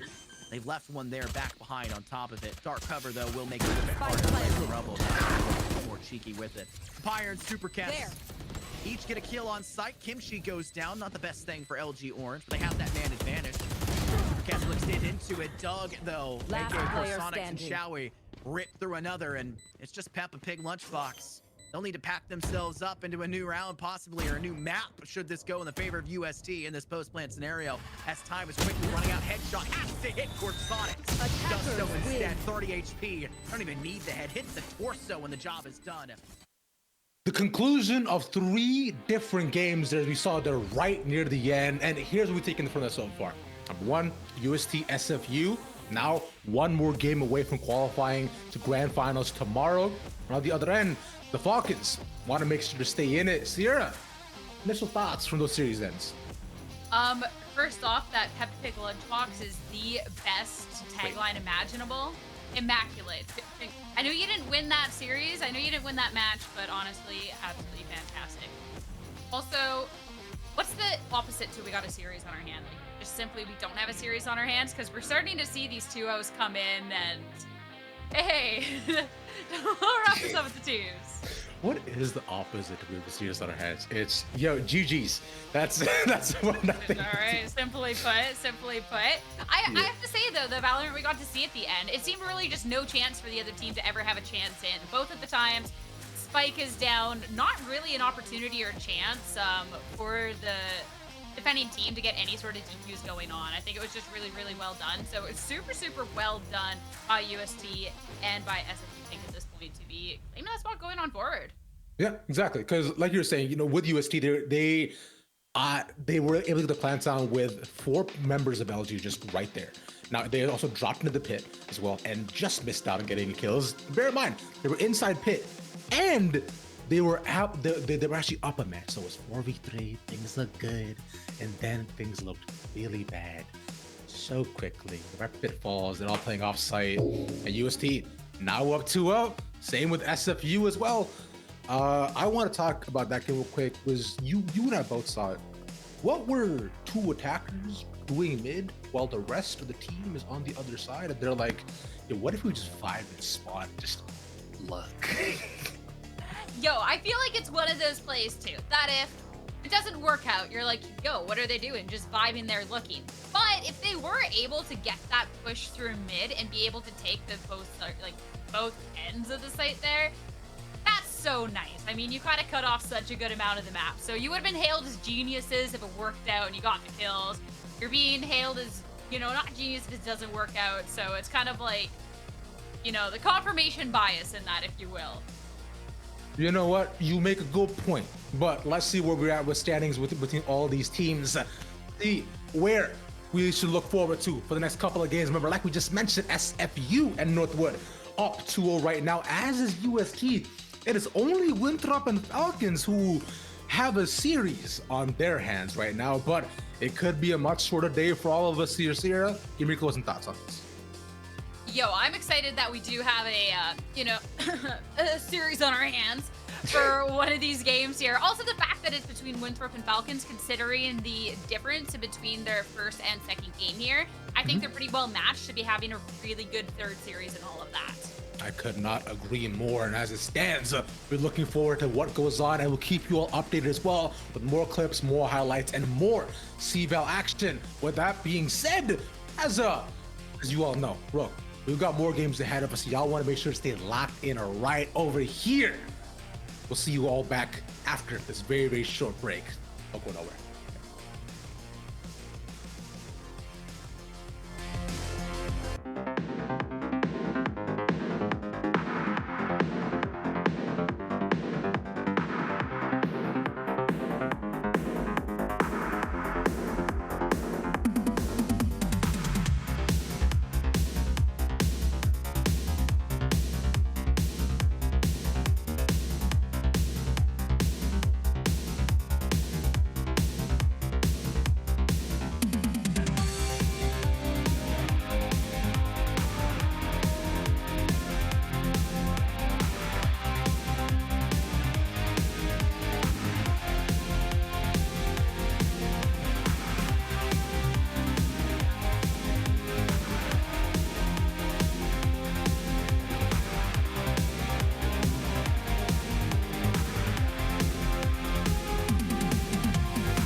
back here, Ravish and Sierra, to take you through the next couple of games of series for CBAL, all 4 regions, all at the same time.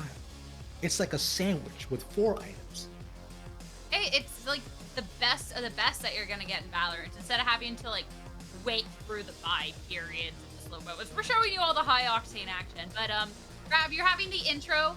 Don't forget to include my neighbors loudly singing on the guitar in the backyard, okay? They're here too. They're trying to contribute as best as they can, but not for real. We're looking onto the regions for 3 of them. And a little bit of murky waters here because they are 1 game away from that disastrous 3-0.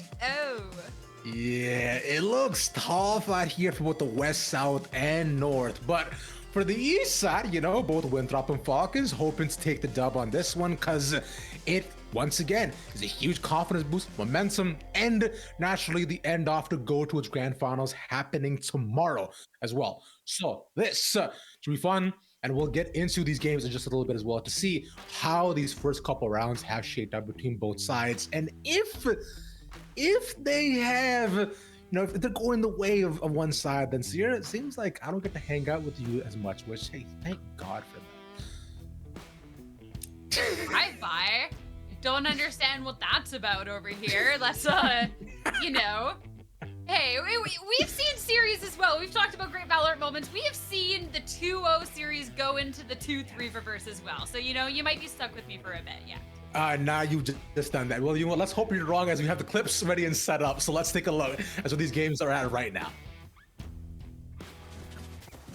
And a reminder that Fisher Navy is waiting for one of these teams. So we either have the rematch against Winthrop University, who put them here in the first place, or the Fisher Civil War. Here.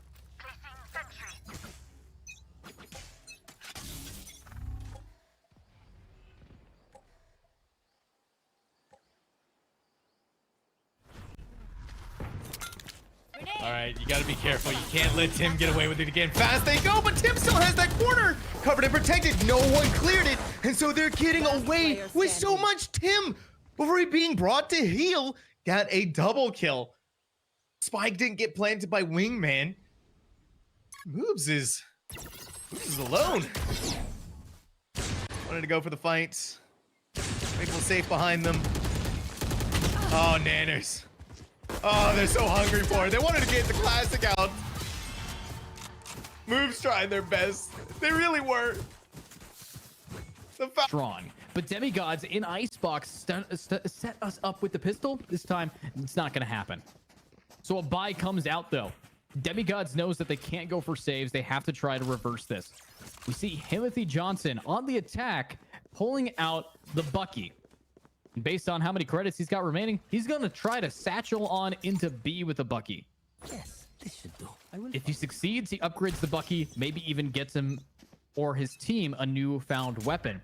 But there's nobody on B, so this should be a free round here to just get on. But does he have timing? He hears him, he gets him, and when he pulls his knife out, he doesn't see the Viper behind. That Fade had a shadow in the shape of a Viper, and Timothy in chat's going, how are you so skinny? He doesn't even see him. That's crazy. And Superglow gets T-Salad, but oh, what a wild occurrence. Putting us now in a 3v3. SFU Pink, they've lost a few, but they're going to be getting the trade anyways. And there's the trade-off. A little bit too aggressive there from Super Stu, trying to hold a bomb in a very easy to retake position. We'll now level this up to a new 2v2. That's actually a pick here. The wall bangs are going to try to go through, but Matt just has one priority, and that is to plant the bomb. Has a stinger, has a ghost, has the site if they want it.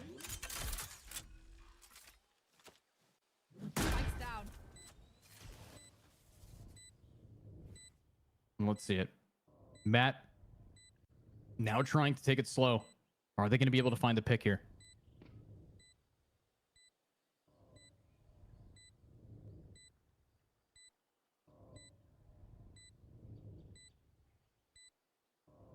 This position should give away that Matt is playing around stairs. But if Matt swings too early before the bomb's even tapped, he's just going to get punished. And SFU Pink will get that round, but they did lose quite a few players. I would say that Demigods is happy with that outcome. They only bought... Placing alarm bot. Turn out. Placing swarm grenade. After a rough map Placing 1 and swamp an grenade. even rougher map 2 on their map pick, UST are now forced.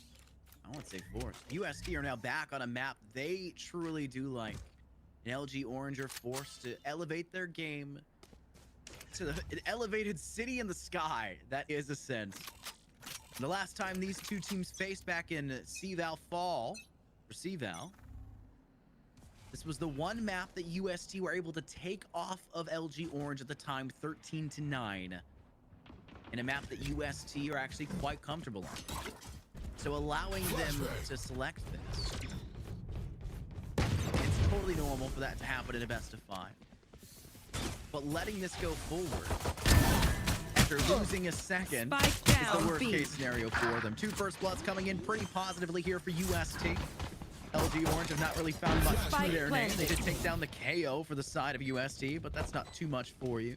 Mateo, now the only carry remaining in this round, is trying to work in from B main, and not really many chances left to do so. Kimchi, a single right click to take down 2 players in the same fell swoop here, but Mateo with the Sheriff gets the long shot over towards Chowie instead.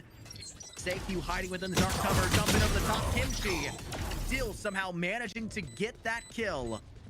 Last player standing. But not enough to secure it, and UST still in the positive straights with Corsonics and Nate closing out the final 2. Everyone getting a piece of the proverbial pie. Tried and true Miracom come out.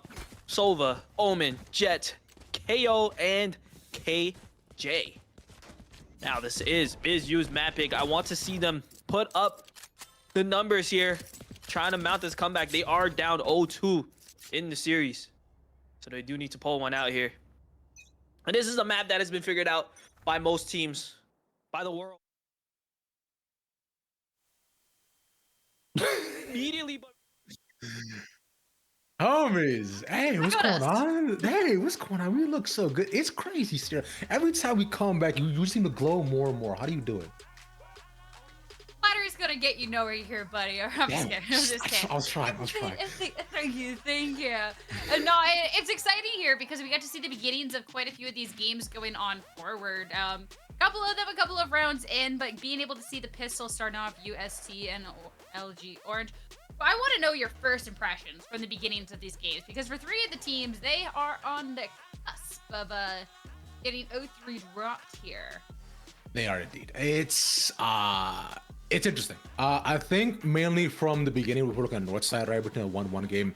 I was looking at Winthrop and both with Fisher College. They're playing high progressive. You're dropping already like guns back and forth. And what I'm thinking is that their egos are going to be tough for them across the board. But I started Winthrop for pulling up just about a round or so ahead. Aside from that, other impressions, hey, SFU, they're up 2 on their bonus. That's great. They lost almost all their guns, and UST got the pistol. Yippee! Looks pretty good to me. I love that. Got the pistol around? Yippee! That's it's good stuff over here. But no, I'm definitely curious. I'm mostly looking at the West region right now. I know Superbo was something that I called out before, and then you're calling it out in that match that you really liked Guardian gameplay, and Superbo able to be getting a kill with that. So I'm already kind of eyeing that matchup up, as well as, of course, Winthrop and Falcons being the only series that is at that 1-1 right now. Obviously, whoever then gets this map, that will then put them on series. Exactly, which is the most important part that we're talking about, right? Remember, this is BO5s all throughout the day.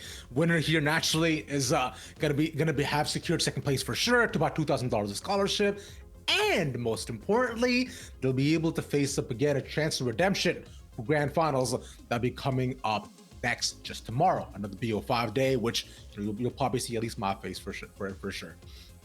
If Sarah will join us, well, if she doesn't hate me by the end of the day, we'll find out. So. Is that why the compliments to start things off? You're like, Sierra can't hate me at this point. We got. I need you here, bro. Look, I'm fine solo, but like, you know, this helps ease people out. I think it's just there's only so much handsome they can take. It's the issue. Well, lucky for you, it's been a fun day being able to see these games play out. So I'm invested either way with just how these matches and how things are gonna be cleared up, anyways. You know. Yeah, I mean, I think so too. Which by the way, I am excited to see as to whether to pass the bonus, SFU was actually able to convert that, right? Because remember we were talking about how they lost almost all their guns. They had a Guardian, which we thought was cringe, which is fine. But otherwise, I didn't say. I want to clarify. I didn't say SFU Pink rocking the Guardian was cringe. No. You said the Guardian was your favorite gun, and I said that was cringe. A huge clarification out there. Hold Okay. on. Whoa, I didn't say that either. See, now we're like twisting words as though we're in a candy shop. Let's not do that. Look, okay, so there's you hands up like I'm innocent. Look, what I'm saying is that look, my favorite gun is the Ares because I don't have to think when I use it. The gun I use the most is the Guardian because I reject modernity and embrace cringe, personally. All right. But what you were saying, they lost all of their guns, so it'd be interesting to see kind of how things are going on. Because like that is an interesting precedent going on forward too. Because if you're not really bringing anything over, I mean that's a round loss, but like things could start going kind of from there. Yeah, they are, but you know, we can only assume so much, but what we can do is throw over to more clips as we can get more context, more games, and more Valorant action. Let's see what's going on in all 4 regions.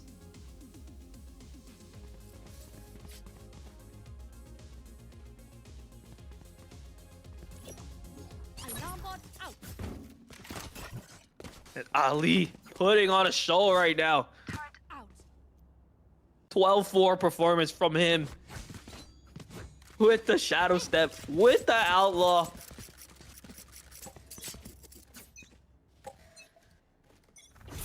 This time Northwood is gonna go for an aggressive A push here.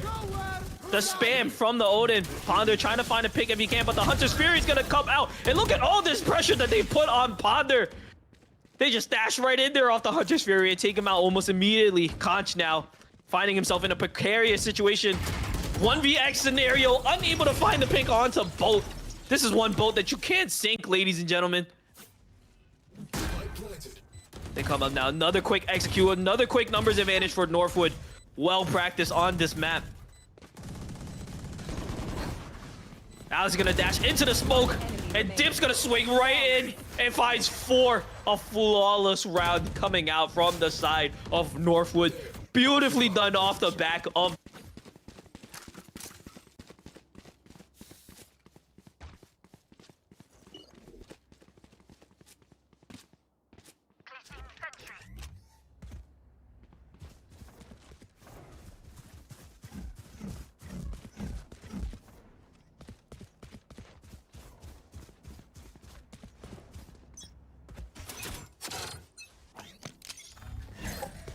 revealing area. Recon balled over to the default on the B side. Top scanning ahead. Lodak can return to the cast now. Odin is still intel. Not a lot of damage necessarily out there in that phase. So much more. 2 kills to Nate the back. One enemy remaining. Dissecting the defense of LG Orange are already heading into this one with literally nothing to their name, bar that Odin that was there. You expect the result, but a clean, precise taps to secure 3 kills total in that round for Nate. And UST, like I said, they were just a good deterrent away from a 6-1 split, and it's going to come in fell swoop.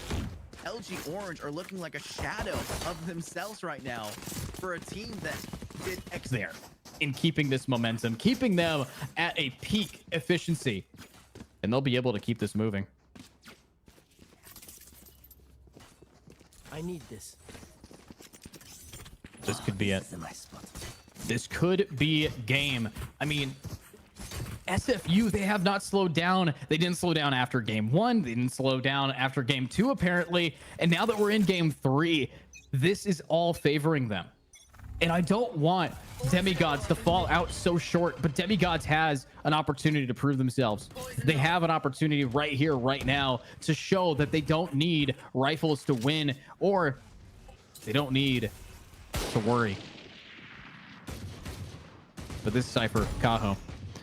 I actually like that we're seeing this player switching off of the Reyna to pick up the Sentinel, especially since he was very lurk heavy, and now he's going to be lurk heavy again. But Timothy Johnson grabs another pick, and they might be able to keep it going. I like this gameplay. It's looking clean. And they keep it up. They grab Kaho. They grab the C site, or at least they might think that they do. They don't know where this Viper is, and all the Viper utility claims that they're A.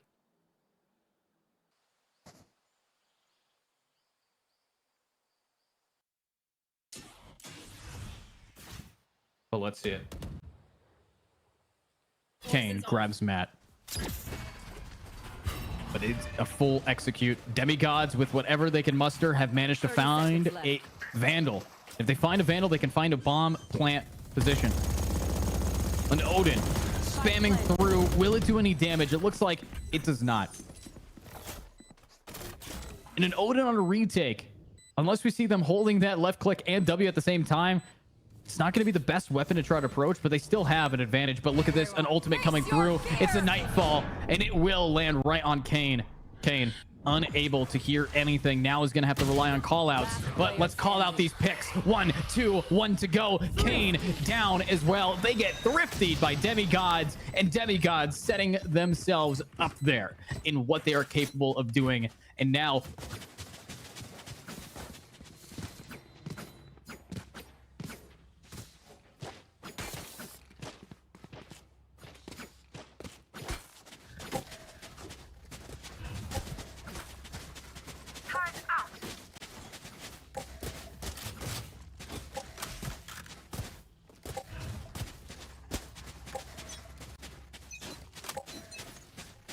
Winthrop University pulled it off. They've given themselves the chance that they need.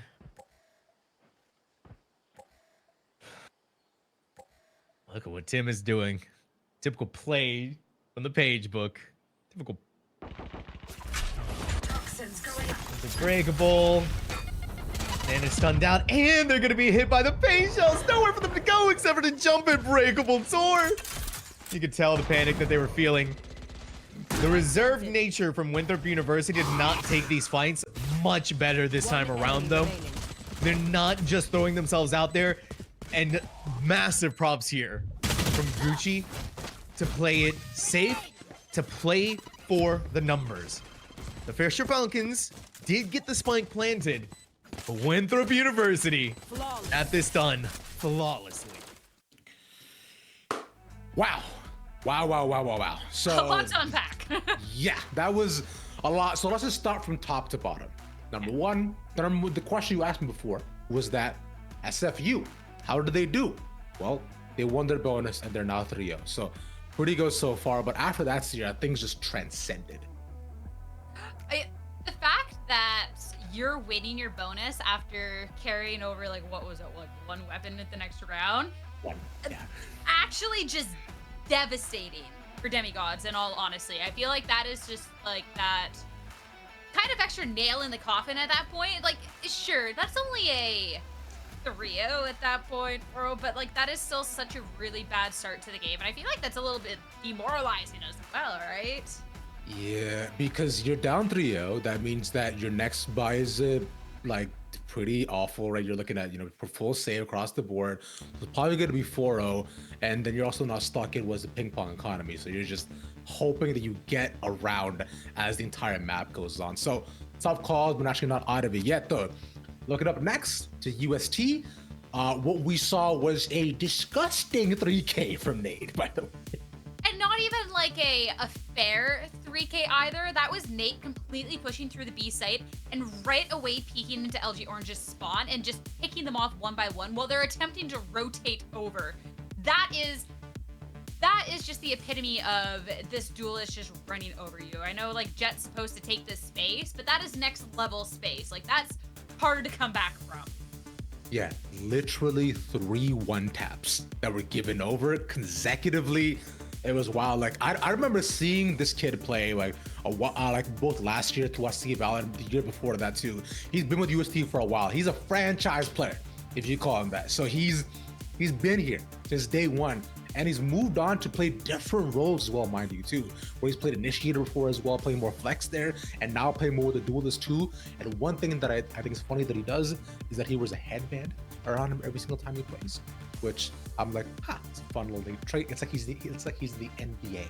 But the Hey, why clips, not? yeah, but the clips did not end there, Sierra, because then we saw Northwind and Dip also do his thing.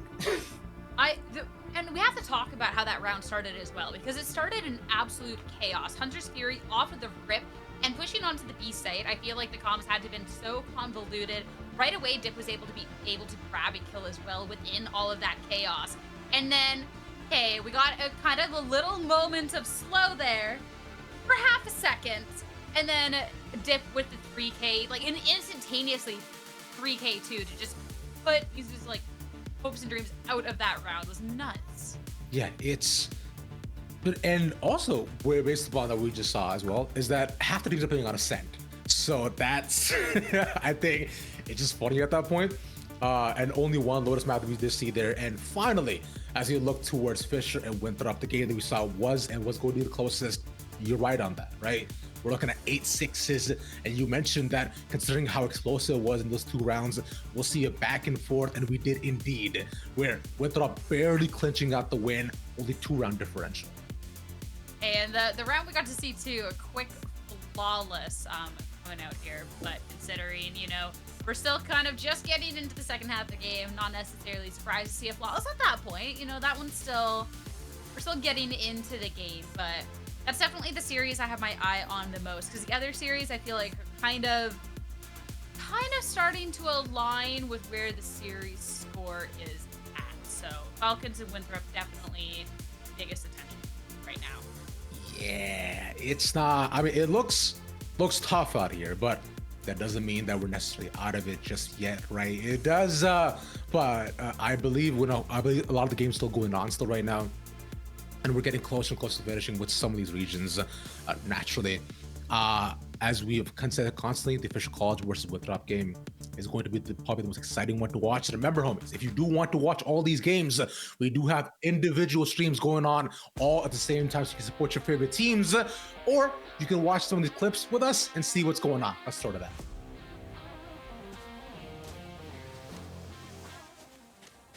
Fisher Falcons really abusing the double controller composition that they have. Winthrop University's double initiator didn't quite find the success that it needed to have found on attack, which is once again devastating that it didn't come to fruition in the ways that they were hoping. Winthrop University was able to get around after the timeout that they had in the previous half, so hopefully from here looking to be able to make that happen once more. But you're able to scale up so cleanly of the Viper, and they're not even caring about smoking off this stairway. They want to take these fights. That's what the Falcons are looking for. Really? Oh my gosh.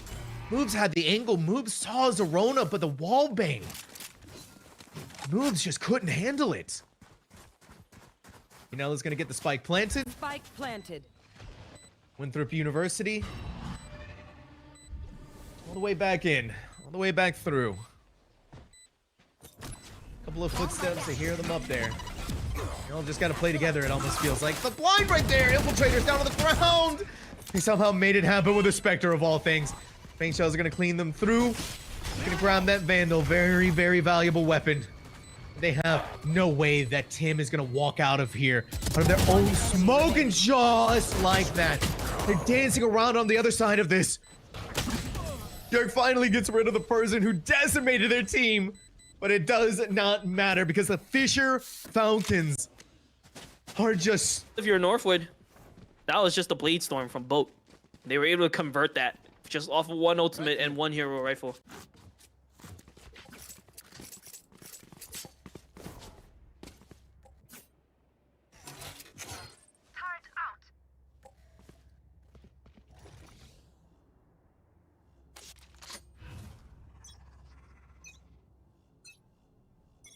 Going out. And this outlaw from Ali showing us the moves, dancing on the team. Finds 2, finds 3. Ali going crazy right now. Ali Boumaye. Finds 2 with the Outlaw. Trades out for the Vandal. I think he should have just stuck with the Outlaw, y'all. Gets the 2 picks that he needs, but it is still a 2v2. Ali made this round much closer than he needed to, than it really needed to be. And now we do see this cheeky hold angle from Benji. Had the Odin on hand, but it's Ponder that swings out immediately and gets the pick. Spike is ticking. They do have the lockdown to invest to try and push out Darkus. There's a small window here. Darkus opting to win it out with just guns. He is gonna get locked down though. Can he hide in time? No. Paragon, aka Kaj, able to put Darkus in the dirt with more than enough time to defuse the spike. Wait. I don't know if he had it. I don't know if he had it. 0.37, he has it. Kaj clutches it out. Have to get a lead in the first map. The exact same thing, allowing a comeback in map 2, and now doesn't even get the chance. They can't go positive at halftime like they've been doing the last 2 maps. They have to be meeting in a negative stat point. And an operator for Peppa Pig, give it a super cast. This is the one player you've seen every single time dominate with the boomstick. Shadows traveling. Don't understand completely. The 0 point for Mateo was placed in default. They give 3 information for the 3 players, the 3 agents working their way in through A main.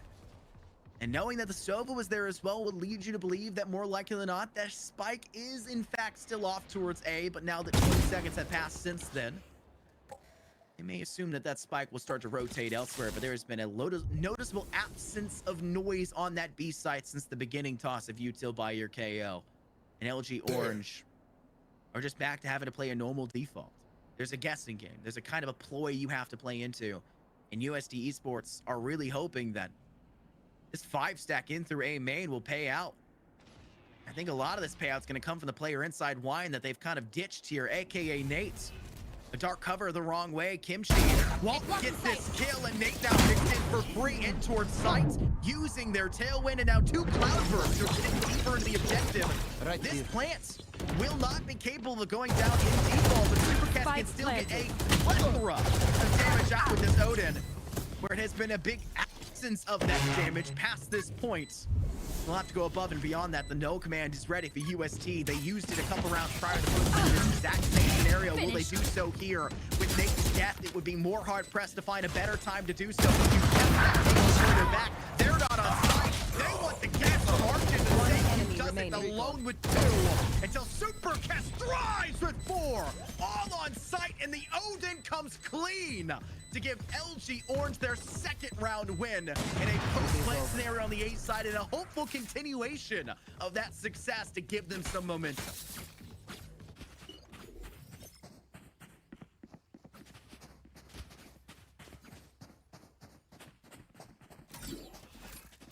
Recalling my bot. There.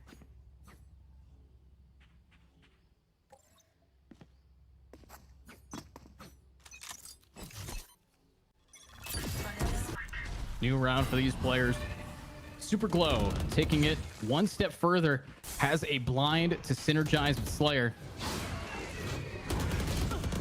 Oh, but that wall is a bit too strong, but Himothy is immediately traded out. But Super Glow, where are you aiming? A little bit too high, and that's not going to be the trades that they want. 3 have immediately fallen so early into this round, but not early enough for Stu to try to get these picks, and just barely avoids the grasp. Just barely gets the pick through the spray, and now it's 2v3. From a 5v2, a 2v3 emerges. And they're now pushing right back up. Super Stu trying to get some information.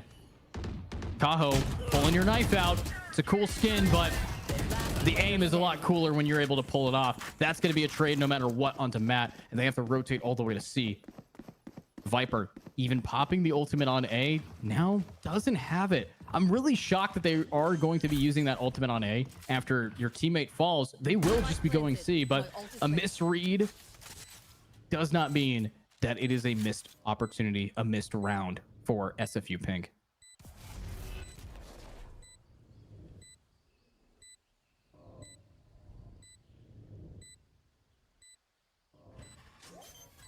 Oh my god, United is such a good spot. Just taking it slow. I mean, at least you've got a half, but for Stu to stick it, kind of questionable. He definitely had enough time to. Okay. Interesting as an area that we set up in the first couple of minutes have kind of been flip-flopped a little. So let's start from the last one we saw and go back to the first. Obviously, starting off with SFU, which started off good and ended bad. I wouldn't even necessarily say it's too bad at the moment. We got to see a bad round, but still ahead in rounds. I think really just well done on Demigods as well. There was absolute chaos over on that A site, and making that quick call to be pushing through B, not just going to B to where there could be more chaos, but all the way over to that C site, then putting Super Stu in a really tough 1v2 position. You don't really have timing on your side. I think it was really, really well done. That does put them at a 5-2 score at that point in time. So one bad round. I don't think when SFU Pink has built up the econ they have, that's going to put too much of a dent in what they have going on. Yeah, might not. They're still pretty good so far. Remember, they are still up 2-0. So, can still be right now. Actually feeling confident, and I think it was Edgy was talking about it too with the Viper ult. I felt like it was just a cutoff of an option for B, so I felt like C was just the right option to just go from there. So, like, a gamble play they made, but one that worked out. By the end of it, I gotta respect it, considering how much time they didn't actually have. Moving on forward, UST. Only note, Odin, go Burr. Yeah. Sova, Odin diff, honestly. I mean, UST still looking good overall in that game, but it's Sova, if you kind of give him the tools over on Ascent is truly Sova's playground. As Sova with an Odin, everything is paper mache, and he can just run through the entire team, which is what we got to see with that 4K with that Odin. If they can just shut it down, don't go where he's at. Like, there's definitely counterplay to it, but hey, you know what? Supercast, go for it. Yeah, I'm all for it. I naturally, as trends imply, I am a Odin enjoyer, because it's... Are you surprised? Like... I'm not surprised, just disappointed. Well, thank you, mother. I'm sorry about that. But I'll look to improve if I can, as will the rest of these teams, because Northwood Mizzou, 5-3 right now. Look at the scoreline, and that started off hot for Northwood, getting 1, losing 2, and Ali does magic. Yeah, that was such a aggressive Shrouded step to start the round off. I mean, you maybe expect, hey, Shrouded step behind the box. They don't know what angle from mid you're going to be peeking up from that upper mid.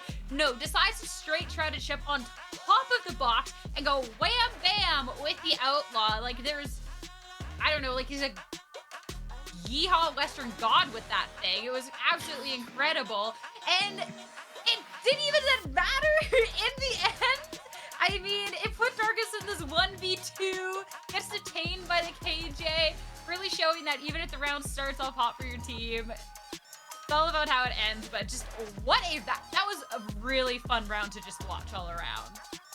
Yeehaw Western God. That's what we want to pick. That's the wording that we're gonna. You know what? Sure. Yeah, I respect it. But you summarized that pretty quickly. And finally, look at the first one we saw between Fisher and Winthrop. Yeah, incredibly aggressive gunplay. Fisher look about ready, set to face their sister team tomorrow, and they want to get their ASAP. Yeah, it was interesting too, because when we went and kind of spied a little bit on Winthrop and Falcon earlier, Winthrop was just getting their 6th round, putting it at 6-8, and Falcon's taking that advantage. That was the pistol in the bio. And then as soon as Falcons had real guns, they're just like, okay. Yeah, it really did just completely go towards their advantage, right? So, look, they'll probably have me out there, bro, because I think I told you already, I'm I'm a pistol demon. I'm nice with it. They named the classic after me because of the kind of shots I put out, bro. It's like old timey moves. You just can't get away from it. But after that, it's a different story. It becomes a different game. But what matters is that we start off strong and we end horribly. But it doesn't matter because we F up before we can end. Let's go. Hey, at least for Winthrop, that is the game that, like, that was our tied series at that point. So even taking the loss over on, but it's like that, you know, that's gonna be fine. That's gonna be fine. They can't quite say the same for the others. Those ones are quite precarious match states, considering that, hey, the team that's gonna be is definitely down to those matches. But hey, at least with Winthrop, even if they take that loss there is breathing room. They can be going, taking that fourth map, taking map 5. And that would be the series that we got on our hands for realsies. Exactly that. And I'm hoping to see how that does shape out, though, as I'm getting word that some of these series are looking wrapping up pretty soon as well, too. And from what I've been seeing going on the other streams, that, yo, some of these games got really, really close. I'm thinking that I'm hearing about 1v5s. I'm hearing about overtimes. I'm hearing about you hopping in the server to help out some teams. What's going on with that? It's crazy. Pretty good. But, and yeah, just, you know what? What I like the most about you here is that you're humble, right? Is that you really just make sure that people are just keep guessing on whether you're nasty with it or not. You never explicitly said it either. I'm the humblest, actually. You're like humble pie, really, alongside your lemonade that you got going on. Yeah, it's really happy for you as well. But we've also gave us some rounding guys as well too. So remember, homies, we talked about it already, and remember we said it. We have all these games going at the exact same time, going on right now. In fact, so you can chill with us and just come here react to Andy's, or we can also be looking at the other streams and see how the games are going, and also watch them alongside all of us too. Hold on, multi-twitch, do what you wish. As which, speaking of which, that was awful. We'll look at some more clips. Feeling like a completely different team from what we saw out of Sunset, but the same team that we saw from Icebox.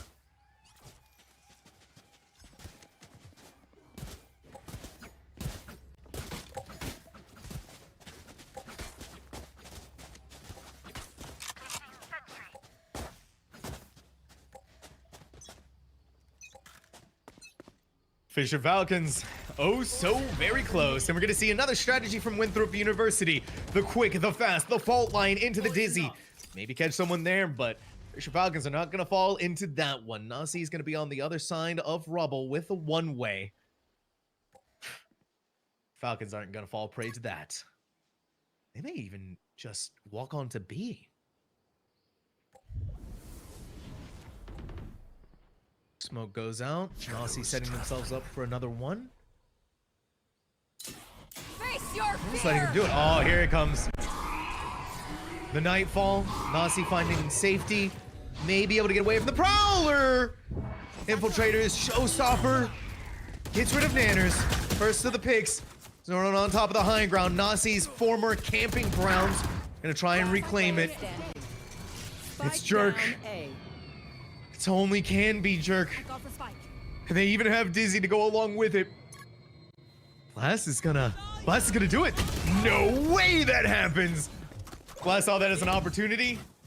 Moves is gonna take an opportunity of their own. Winthrop University.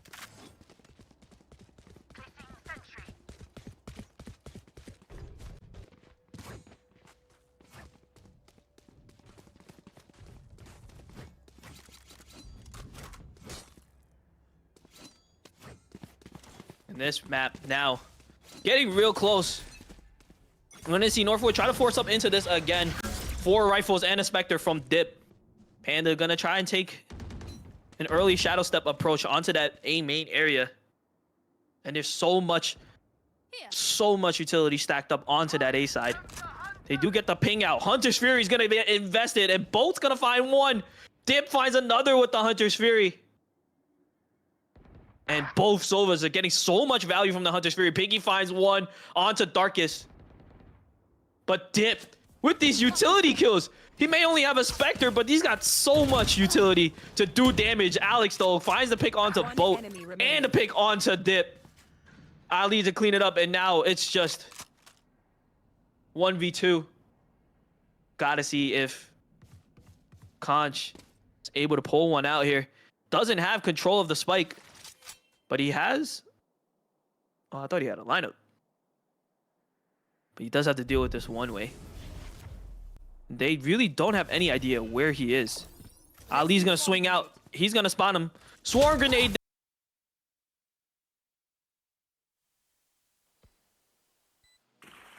Last round in the half.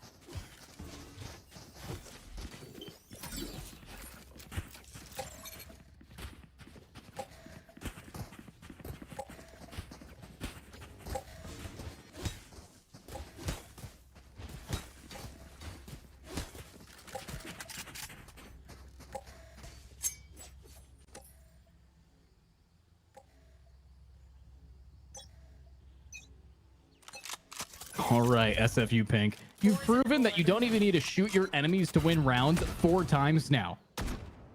Obviously, they've gotten quite a few picks regardless of that, but when it comes down to rounds being lost on time over and over and over again, it's stressful. 8-4 now where the score lies. I'm not sure if this is going to be going in the direction that Demigods wants. SFU Pink, they're set up for this. This is the last round of the half, and a 9-3 is around the corner if they can keep it up.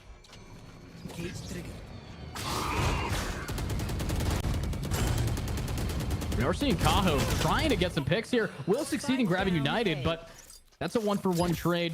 Not ideal here, and a Nightfall will come through. Super Stew. Spotted out. Luckily, there's Slayer from the high ground to try to keep them up, and we'll watch Kane grabbing these picks. But wait, Salad getting aggressive. Here comes the party, and here comes the candles blown out of proportion. It's now a 9-3. Again, a 9-3. Again, a 1-half at the start of a game for SF. And it's a cent, for goodness sake. The standard of all standards. Wasn't even the longest lasting map in Valorant, but the one everyone knows. And we're seeing LG Orange be dominated on it. If UST are allowed to get this pistol round in some odd way, as a 5-stack looks boring for LG Orange to the A side, if they're allowed for UST to get this pistol, they have to buy if you're LG Orange, or you're forced to go completely flawless, as they'll get the first and more likely than not get the second. They'd already be at match point and series point for a best of 5.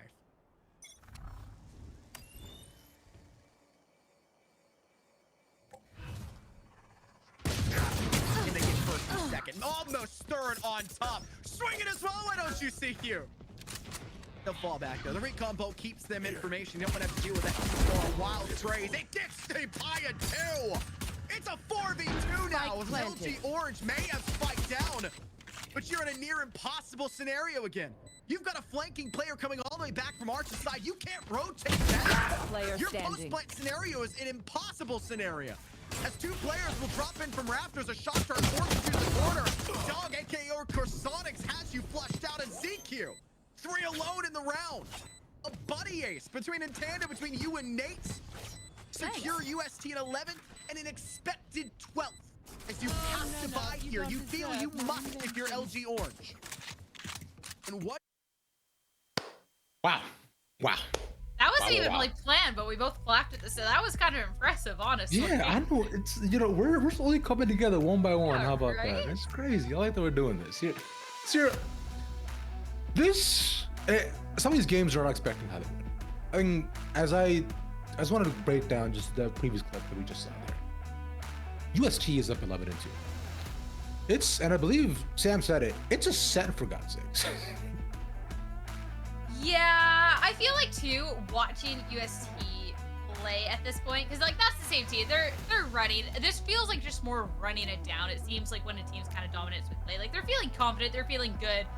Looking at how things are playing out, I think that the series is not going to be too much longer for this world, because honestly, I think they're completely warmed up, raring to go. I think that one's going to be kind of Yeah, it's looking kind of impossible for LG Orange. I'm not gonna lie. Yeah. Yeah, when your Jet is down to just swing mid and get 2 with 0 support, yeah, bro, it might be chalked. Like, it's... But, you know, of course, just as one series. Moving on from that, we had SFU as well, still maintaining very close boundary between the two of them. We had Judge Gaming going on too. I like that. Hey, and we're now at a, you know, one of those El Clasico 9-3 curses there. So Demigods might be down 2 in the series, but hey, if curses are real, which we've gotten to see before that they have been, at least some of the time, they maybe have a chance, but not. For real, SFU Pink also looking really strong. Exactly that. And I think, no, aside from that, from the other games we saw too, Northwood in general, just, I don't expect a lot from this series. What I just expect from both these sides is that both of them are going to look just W key on site, and whoever dies first just dies. And that's essentially what I've seen from every single one of these plays from both Mizzou and Northwood, which, hey, that's my kind of game personally. I was gonna say, yeah, it might not be the most technical, but it definitely is a lot of fun to watch. Maybe they had the technical on the battle on the rounds we didn't watch, but that is definitely one at this point where, I mean, Izu can look for potentially bringing this into a map 4. So things are definitely not done and dusted on that one. They are pretty even. Izu at this point is actually just barely ahead. It's like 9-8. So definitely the closest of the series that we've got. But I'd be intrigued to see if we can get a map 4 for that series. Yeah, it would be cool, right? Because especially considering just how back and forth's been across the board, it'll be a surprise to me personally, but I wouldn't necessarily mind it. But as I am getting word that, you know, some of these series are actually also wrapping up as well, and we'll get to see some of the final rounds to see what went on. Because considering, I believe, you know, one of them, you know, is probably USTs, to be fair. But with one more series on its way, you would think so, right? I'm not much of a gambler, but I do. Look, my odds here are pretty good, and we in fact do have the clips ready and set to go. So let's see if I can put my money where my mouth is and where my hands are as well. So see what's going on. Let's see those.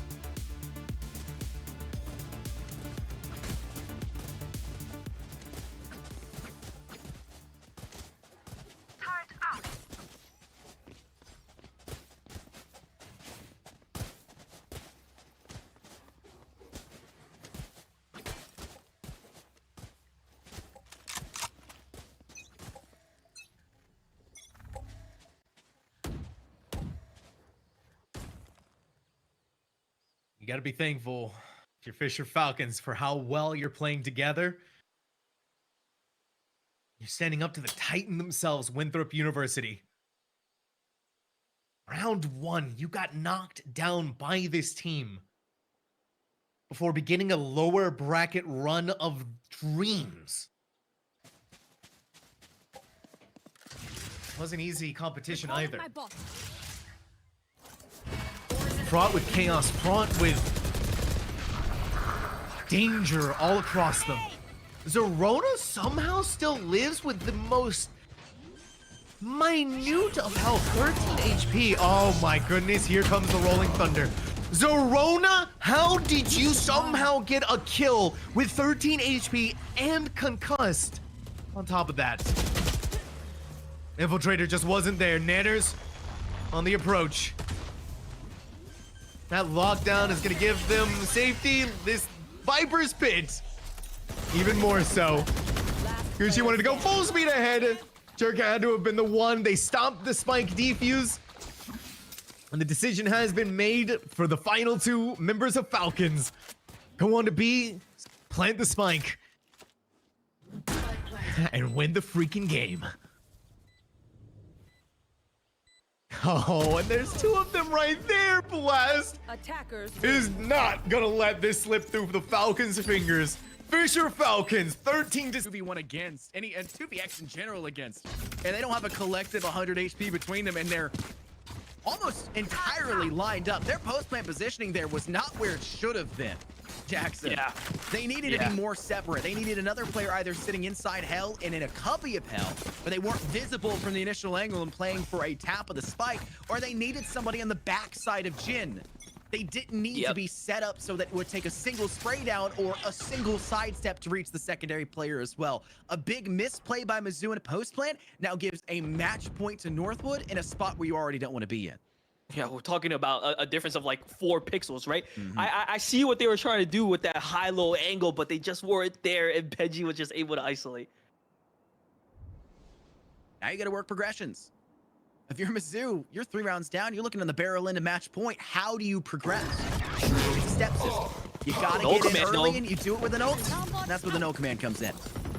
Pushing straight into that B site here. It's going to be a fast execute. Alex is going to put the cloud smoke down and try to push onto that site, but Dip able to find the pick through the smoke. Benji as well holding onto that boathouse. They swing onto him. Paragon will find the pick to try and even up the numbers a little bit. Will they be able to bring up the KO? They do not. Oh, I think they do. Nope, they don't. Benji eventually gets the credit for that. Bull will swing in. Paragon now in the 1v2. He's going to try and do it, but no. Dip with the Hunter's Fury to close out. Northwood will defeat Mizzou and move on to grand. Match point.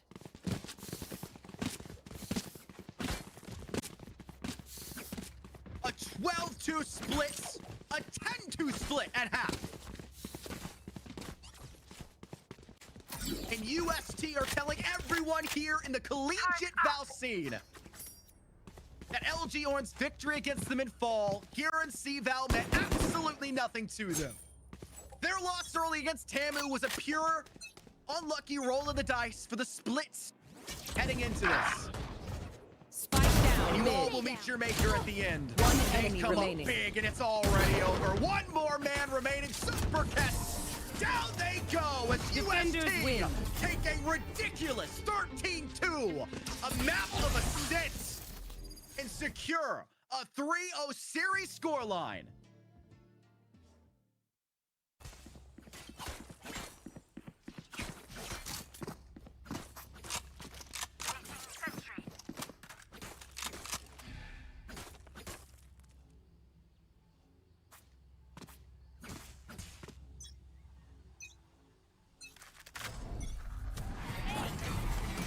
Look at this, run it down. Look at this fire in their bellies. It's the shots, 1, 2, and done through. Look at that, Himothy Johnson keeping it going, keeping this team alive. Chromie, yes, Chromie. There we go. Kane able to grab a wick, but wait a minute. It's Kaho grabbing one. Himothy Johnson finally is shut down, but it's up to Super Stu to clutch a 1v2 with 3 HP and a bomb now planted. Can he find the way?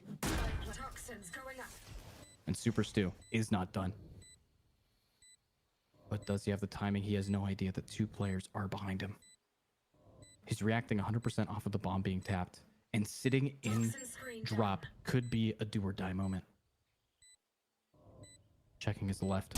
He spots out one, makes this a 1v1. Has the utility to try to scare them back, but he's getting pushed in. He doesn't know that the KJ's following him. And Super Stu, are you going to have the timing? No, you're taking the zip, and no!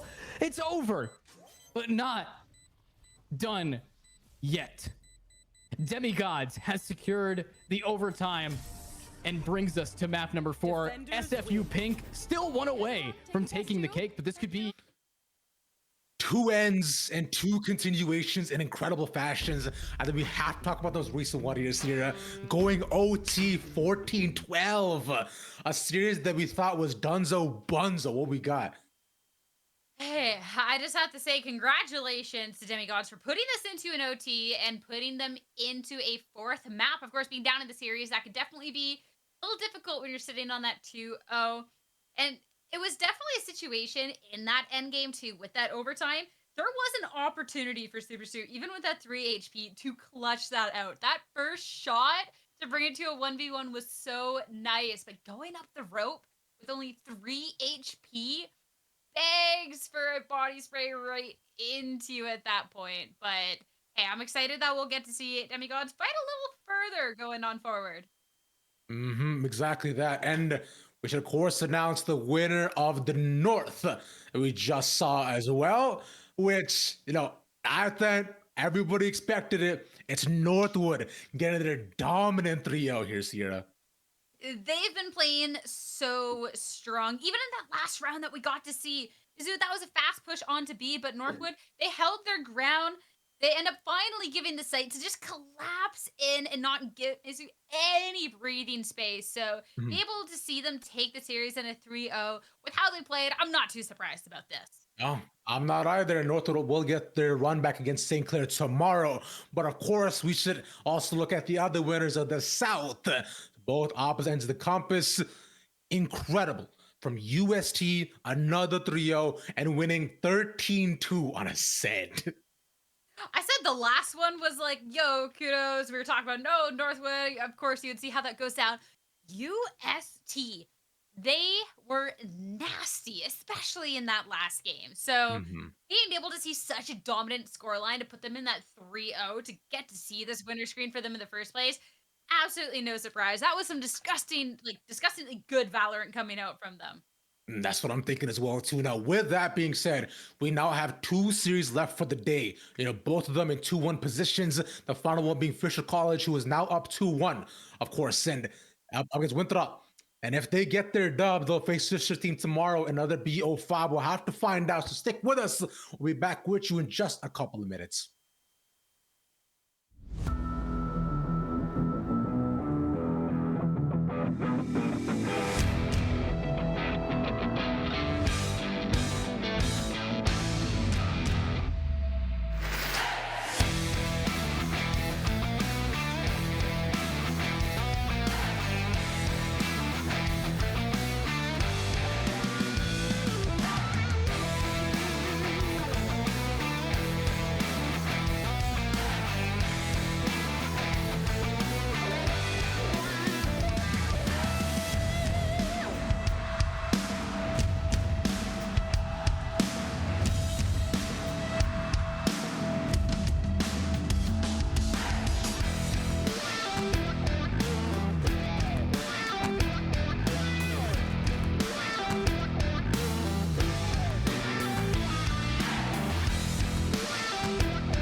reaching the end of our day here. Very, very close. Welcome on back to C-Val. I'm, of course, Ravage, joined here by the absolutely illustrious here, Don. Your hair is like a light bulb in the dark. I'm being blinded. Now, as we look towards our rest, the rest of our game as well, too, we'll be looking at the conclusion of one more of our reasons. But before that, we do want to give towards you our standings we have before we conclude the rest of it. So take a look at those just to give you all a good little overview or what all that. But actually, oh, never mind. Look at the East first. Let's see what the East has for us and what goes on with there. Shocker to nobody. That is a winner. That's what the East has for us. Yeah. Let's go. Whoa. All right. I mean, based on how this series was going to, this isn't, dead and done one, but Falcons were looking pretty good. Yes, they were. I mean, they closed out the previous map, right? And all they need to do was one more. And this is funny because now with this, in the grand finals tomorrow's here, Fisher Falcons will be facing up against Fisher Dave. So it's just the A versus B team to see how many scholarships both of these sides can get. As we now will take a look at the standings between all four of them. And here is where we're at right now. Only one game remaining. It's just the West. Hey, we got a little bit more. We got a little bit more, and that's what I'm looking at, and that is what I'm excited about. I'm a little bit worried going on in the series for Demigods because they just barely squeaked out that win, having to take that in overtime. But hey, first one sometimes always the hardest. So they've shown that they're able to stand up to SFU Pink this case. So it'll be really intriguing to see if they can be taking this to, a fourth, well, not just where they can be taking this to a fifth map, or if this is where that run ends.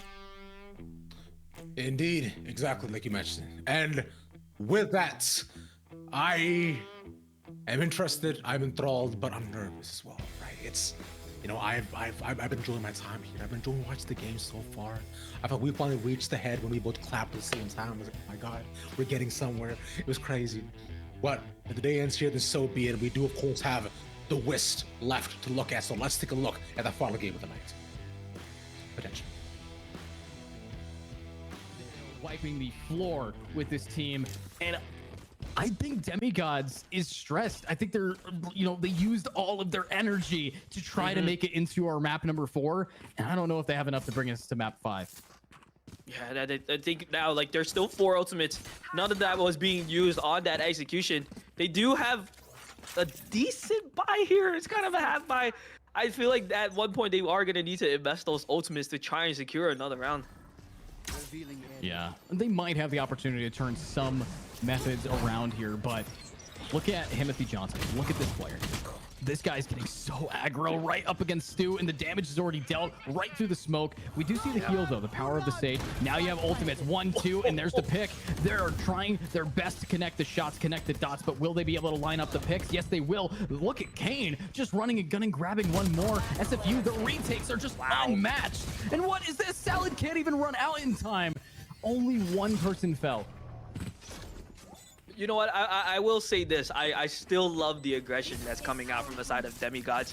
We saw the push all the way into heaven, and who would have known that SFU would have rotated 3 into tree already within 5 seconds, Ichu? I don't think that you could even anticipate the way SFU holds it down. They love running down angles. I think if you want to think about taking space as a core fundamental, these guys have it down. They have only taken, they've never given up what they've already managed to move up with. So looking at this next round, they have ops, and they're facing off against a full attacking team with, is that 4 Guardians? Yeah, 4 Guardians. You're going to have to hit 4 headshots, 1 for each Guardian if they want to win this round. No, so much damage that Himothy Johnson has taken from that Odin. Now is already down to 45 HP. A single tag from any of the guns should do it. 5 HP now as well. Oh, and there he goes. Odin. Oh my God. You gotta love Ascent's paper mache gameplay. I mean, it's absolutely great, but Wick will walk out, get the jet, get the opper down, but not really in a proper position to lose the op. Unfortunately, that's a lot of damage taken instead of given.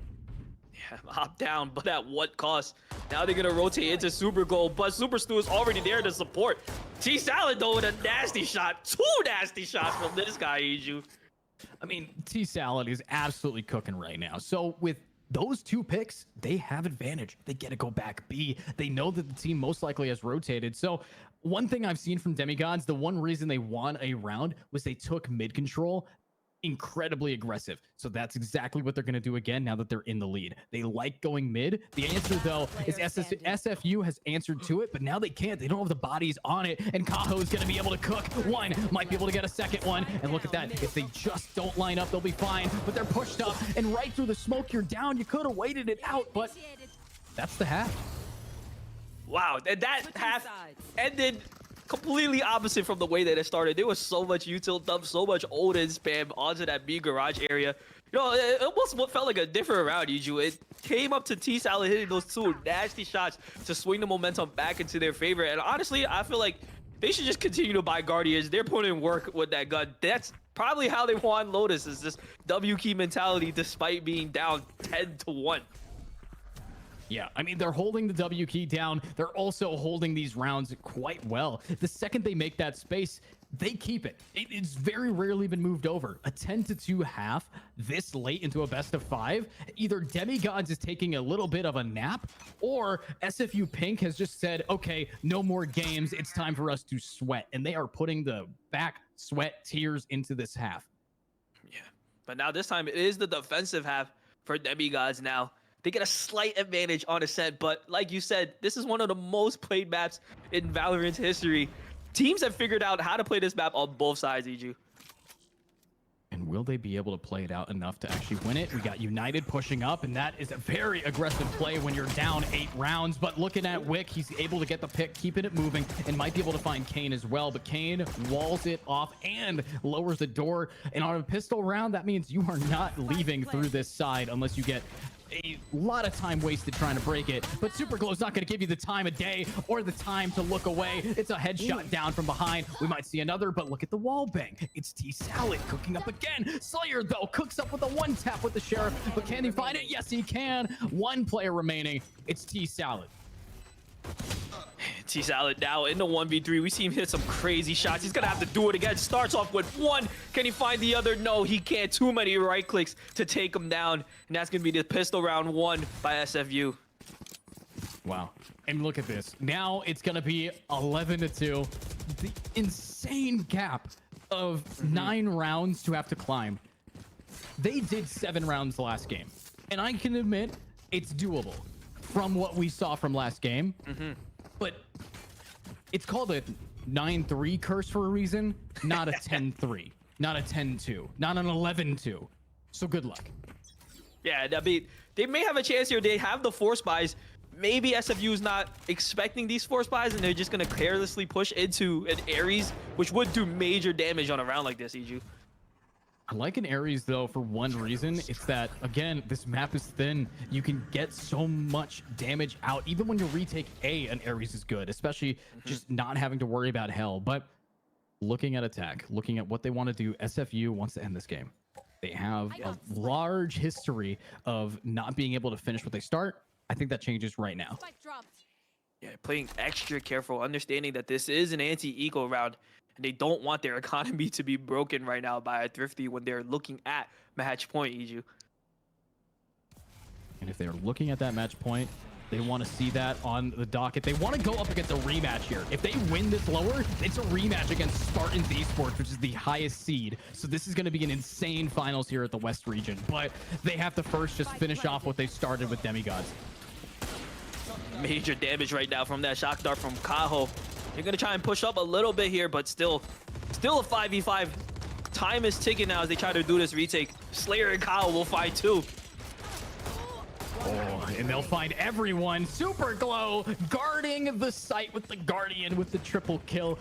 Attack has gotten MAP, match advantage point. That's right, they got the map. They might be as well getting the entire series here. So Jackson, I mean, if you're in Demigod's position, Jackson, what's the plan? Do you just force up? I mean, you have to, but what do you buy? I think you buy as much as you can, and you try to go for a gamble push somewhere, hoping that you catch a lurker from SFU, right? Maybe you send 3 out of A like they're doing right now, but unfortunately, SFU has a 3-stack over on A too, so if they can convert 1 or 2 guns off of there, it might help them more than it can hurt. There, Slayer already taking massive damage off of that. Yeah, lots of damage, but Slayer's not done. Slayer is just going to reposition into mid where they have that range, so you don't have to worry. You can isolate those 1v1s, but going to be running into an issue that the fact Super Stew has been cooking today. And when a Super Stew cooks, all right, it is going to be jam-packed full of flavor. But this guy's got the bomb. He doesn't want to stick around. Yeah, but there's still so much map control being taken off of that. They can freely hold that A main angle, and they still have so much Sentinel utility on that B side. But it's just a matter of time of when these other 2 players that are currently on A site, when they fall back. Oh, and Timothy Johnson is going to try and run away from the sonar dart, but gets pinged up by it instead. Look at this rotate. This is a little bit clean. They're trying their best to maybe find 1 or 2 picks here, but with a wall, high ground advantage given up, are they going to be able to spot out one? Yes, they will. Kane grabs Salad. Kane grabs Matt. That's what we expect from a Sage on Ascent. But now, will we expect demigods to keep themselves in this series in the winter season? Timothy's helping out by getting 1. The timing's not there for United, and now it's a 3v3. If they have any opportunity, it's right here, right now, if they want to turn this game around. Yeah, plenty of time to still work with that. The spike just went down. They are able to convert 2 more rifles back into their favor. We have seen these Guardians do work for them, so they still have a chance into this. That chance is looking clean, but Super Stew makes it a little bit harder. Kane continues, and that is the attackers winning it. SFU Pink has won, and now they're going up in a rematch into tomorrow's grand final. SFU Pink, do it again for all the homies at home. Another rematch going on tomorrow, just as Edu called out. It has been such a wild day with the back and forths, but dominance and nonetheless here, Sierra. Yeah, when we were looking at the previous matches, it kind of looked like SFU Pink were looking kind of clean. They were looking kind of good. And kudos to Demigods for pushing them into a map 4, but a dominance performance by SFU Pink to really showcase that they deserved that win. And when they did, just as you mentioned, SFU Pink, which by the way, their name Super Slay, I love that. So they'll be able to take it back, and not exactly in a clean fashion, but one that I'm sure they're gonna be proud of. And tomorrow we'll get to see if they can get the revenge of the previous team that took them down to lower brackets, of course. But with that, though, we'll look at the final standings going on with all the teams and where we ended up. As we said here, it's 3-0s and 3-1s. Yeah, congratulations to our 2 3-0 teams, Northwood and UST Esports. Both of them were looking so good in their matches. UST especially. I'm super excited to see them play tomorrow because if they have even a shred of the power that they were displaying today, I feel bad for their opponents tomorrow. That's all I'm gonna say. Yeah, with the way they're coming in, could be crazy. But otherwise, though, should be fun nonetheless. CVAL has been a time, and of course, we couldn't have done it without some special people. Ain't that right, Sierra? 100%. As you know, we've just been going through a little portion of the action, but each one of these matches was individually broadcasted. Huge kudos and shout out to the casters making that possible. Big round of applause as well, of course, all the production behind the scenes to make that happen. Big shout out to y'all our folks. Exactly. And remember, we'll be back here again tomorrow, same time, same place, for the grand finals of CVAL for all 4 of these regions. But big shout out to you, of course, here for stepping in here today. We of course do wish Gomp as well. And of course, as you just mentioned, everybody, thank you all for being here. Thank you all for watching. Of course, be here tomorrow, same time, same place. I'll be Ravish and Ravish. Y'all have a good night. Peace.